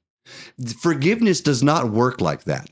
It doesn't matter what I do. I cannot forgive someone that makes no effort, that has no contrition, that doesn't even think that they have offended anyone. It's okay, man. It's okay. You should do it anyways. What? You should do it anyways. No. Yeah, you forgive yourself, forgive your parents, forgive everybody. I have forgiven myself for the things that I am responsible for. I have not taken the how do I say this? I have not taken the responsibility of forgiving myself for others. I cannot choose to forgive someone who just does not deserve it. Can I give you a small example? Sure. Can I give you a small example? And you're probably going to disagree. I can already perceive that you're going to disagree. But like, for example, Johnny, several times you've used some rude words with me and called me names and things like this. Like liar? And a piece of shit and whatever. Well, when I get lied to, I call the person a liar. And when someone acts like a piece of shit, I call them a piece of shit. And when someone acts like an asshole, I mean, this is pretty obvious stuff. But this is my point, Johnny. You know why it's like water off my back and I don't get animated that way. Because you know that I don't actually have any malice towards you? No, it's because even at the moment that you said it, I already forgave you my heart. Sure. And that's what it's okay, man. But Manny, I know that we're all it would be one thing if I was just willy-nilly going, you're a liar when you're not lying. But when you lie and I call you a liar, that's me describing the truth. So how are you going to forgive me for telling you the truth? Hey, brother, I know what you're saying. And I don't think you do. I think that all you want to do is make excuses and try to put it on me that I have some responsibility to forgive others for their wrongdoings. you're that anger in your heart. It's your responsibility to let it go. That's not anger, Manny. And I'm not forgiving is anger. No, Manny, not forgiving is holding people to account for their behavior, which you seem to not be functionally able to do. No, man. You got to let it go. I will not. Okay. But and I was wondering, because when we that doesn't mean that I hold a bunch of ill will towards them. You get that, right? It's like what Nelson Mandela said. Having hate in your heart is like drinking poison and hoping the other person dies. Who said I had hate in my heart? I said I didn't forgive them for their actions. The act of not forgiving. That has nothing to do with hate. I don't hate my family. I love my mom. I love her very much. Love her enough to forgive her. Love her enough to forgive her. I cannot forgive someone who has made absolutely zero effort. You can try. Bullshit. I could lie to myself. And I could lie. What are you talking about? The words have power, brother. So if I just decide to forgive someone when they have made absolutely no effort, shown no contrition, shown no desire to even try to speak to me. Yeah. If I were to do that, Manny, I would be doing myself a grave disservice. No, that's the ego in you. No. You think I'm holding some kind of grudge. By definition, you are. No, sir. Me not giving away my forgiveness does not mean I hold hate. Johnny, this is what I was going to say. When we had that conversation the second time that it ended very abruptly, I was, and I wrote to you in that message. I was like, hey, I don't want to upset you, bro. You know what I mean? I didn't want to make you don't have to apologize to me for you being upset or for me being upset. What you should be apologizing for is the ridiculous mindset that you have. But this is my point. My mindset literally affects my 1/3 acre that I control here. No, Manny, your mindset affects us all. You voted for the fascist pig. I already told you. You voted for a rapist. Okay. You voted for a fraud because your mind is broken. But Johnny, what I'm telling you is people can have disagreements without being evil. Yeah, we can have disagreements. We can have disagreements without being evil. We can have a different point of view without being, the yes, we can. But when people do evil fucking things, what I'm telling you is, when people do evil things, why are we just forgiving them? That's what we should do. No. That's what we should do. So you're going to forgive Trump if the 19-year-old gay hairdresser, that's he's not up to me. That's no. You just said that if Kilmar Abrego Garcia, if he was dead, there would be a problem. So if other guy is dead, there's a problem. Yeah.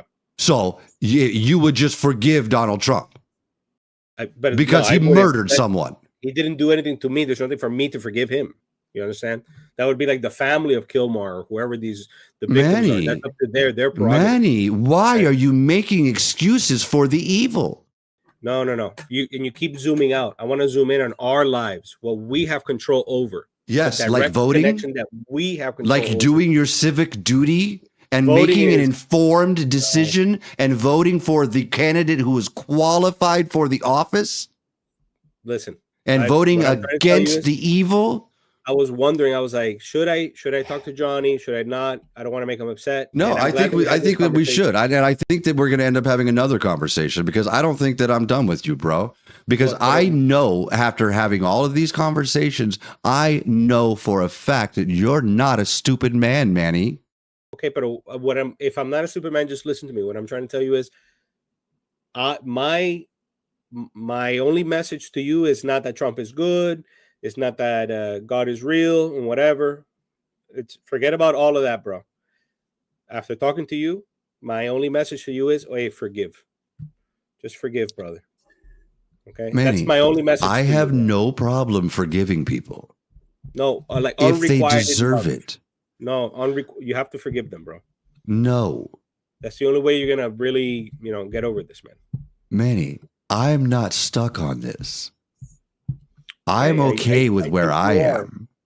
you know how you're like, oh, your brain is broken and you don't recognize it in cognitive dissonance and whatever. Yes. I think you're having a little cognitive dissonance too about your experiences. I Okay, you, and I mean maybe you can't see it. I'm Maybe you connected to can't my see it, experiences, and yes, they definitely affect me in my but you got to decision let them making. go.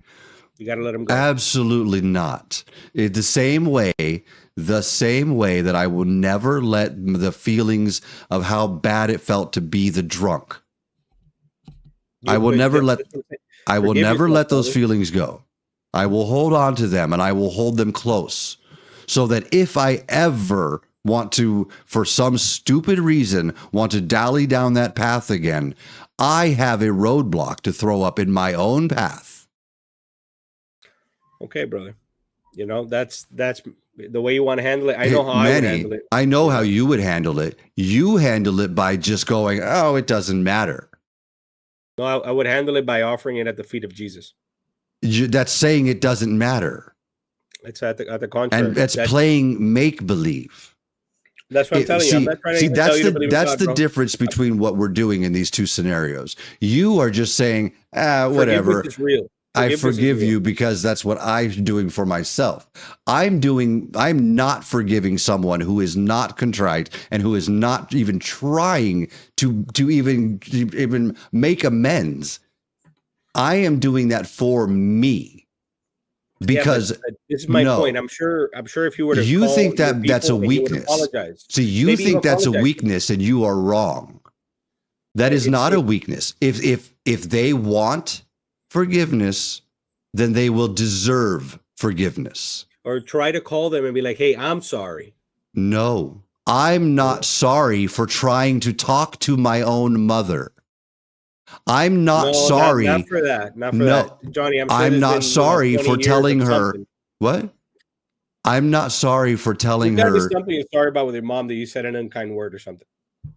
Okay, what? there's got to be. I'm There's not got to be. sorry to my mom for any of that stuff. I'm sorry that we couldn't talk about it. That sucks. No, I'm talking about any slight that you did to your mother, whether Yeah. younger or older, now in the past. What Forgive about them and it? ask them for forgiveness, bro. And it's gonna help. It's gonna go a long way. I know that that's what you did with your parents. You told me this story and you had this like breakthrough with them. You Yeah, know, give yourself a chance, man. Have that breakthrough. Manny, the breakthrough that's going to come with my parents is when my parents come to me and say, can we be forgiven? That's what I'm talking about, man. That's that ego. Bullshit, Manny. I am under no obligation to forgive someone unless they deserve to be forgiven. Okay. And if you think otherwise, Manny, your brain is fucking broke, dude. Okay. If someone wrongs you, the default position is not to just blanket forgive. Okay, but that's what we're called to do. If they want forgiveness, they will deserve it. And I think we're getting disconnected again. Yeah, my camera keeps just turning off. I It's don't know if okay, you're gonna man. hear me. Why don't we go ahead and call it? We're coming up on like 3 hours. Yeah. Well, Johnny, good talking to you, brother. It's good Yeah, I talking got to you nothing but love too. for you, bro. I got nothing but love for you, bro. Okay, Manny, Okay? I don't love you. Okay, I appreciate you, and I think that you have potential. But right now, you just keep lying, and I think that you're a very dishonest person, man. Okay, bro. I Okay, love you, man. You but have a good that's night. okay. I don't think that you love me either, and I think that's a lie. You don't know me, man. You don't know who I am. I got to know you a little bit better today, Yes, man. you did, and I it still love ain't you. to the point where you could even love me, Yeah. man. It's all right. We're gonna talk again, I think, brother. Let me know when you want to go again. All right, man. Have a good night. All right. Good night, man. All right. That's Manny Yo. We'll be talking again. You guys have a good night. We are all victims of the assertions and lies that we have inherited from our uninformed ancestors.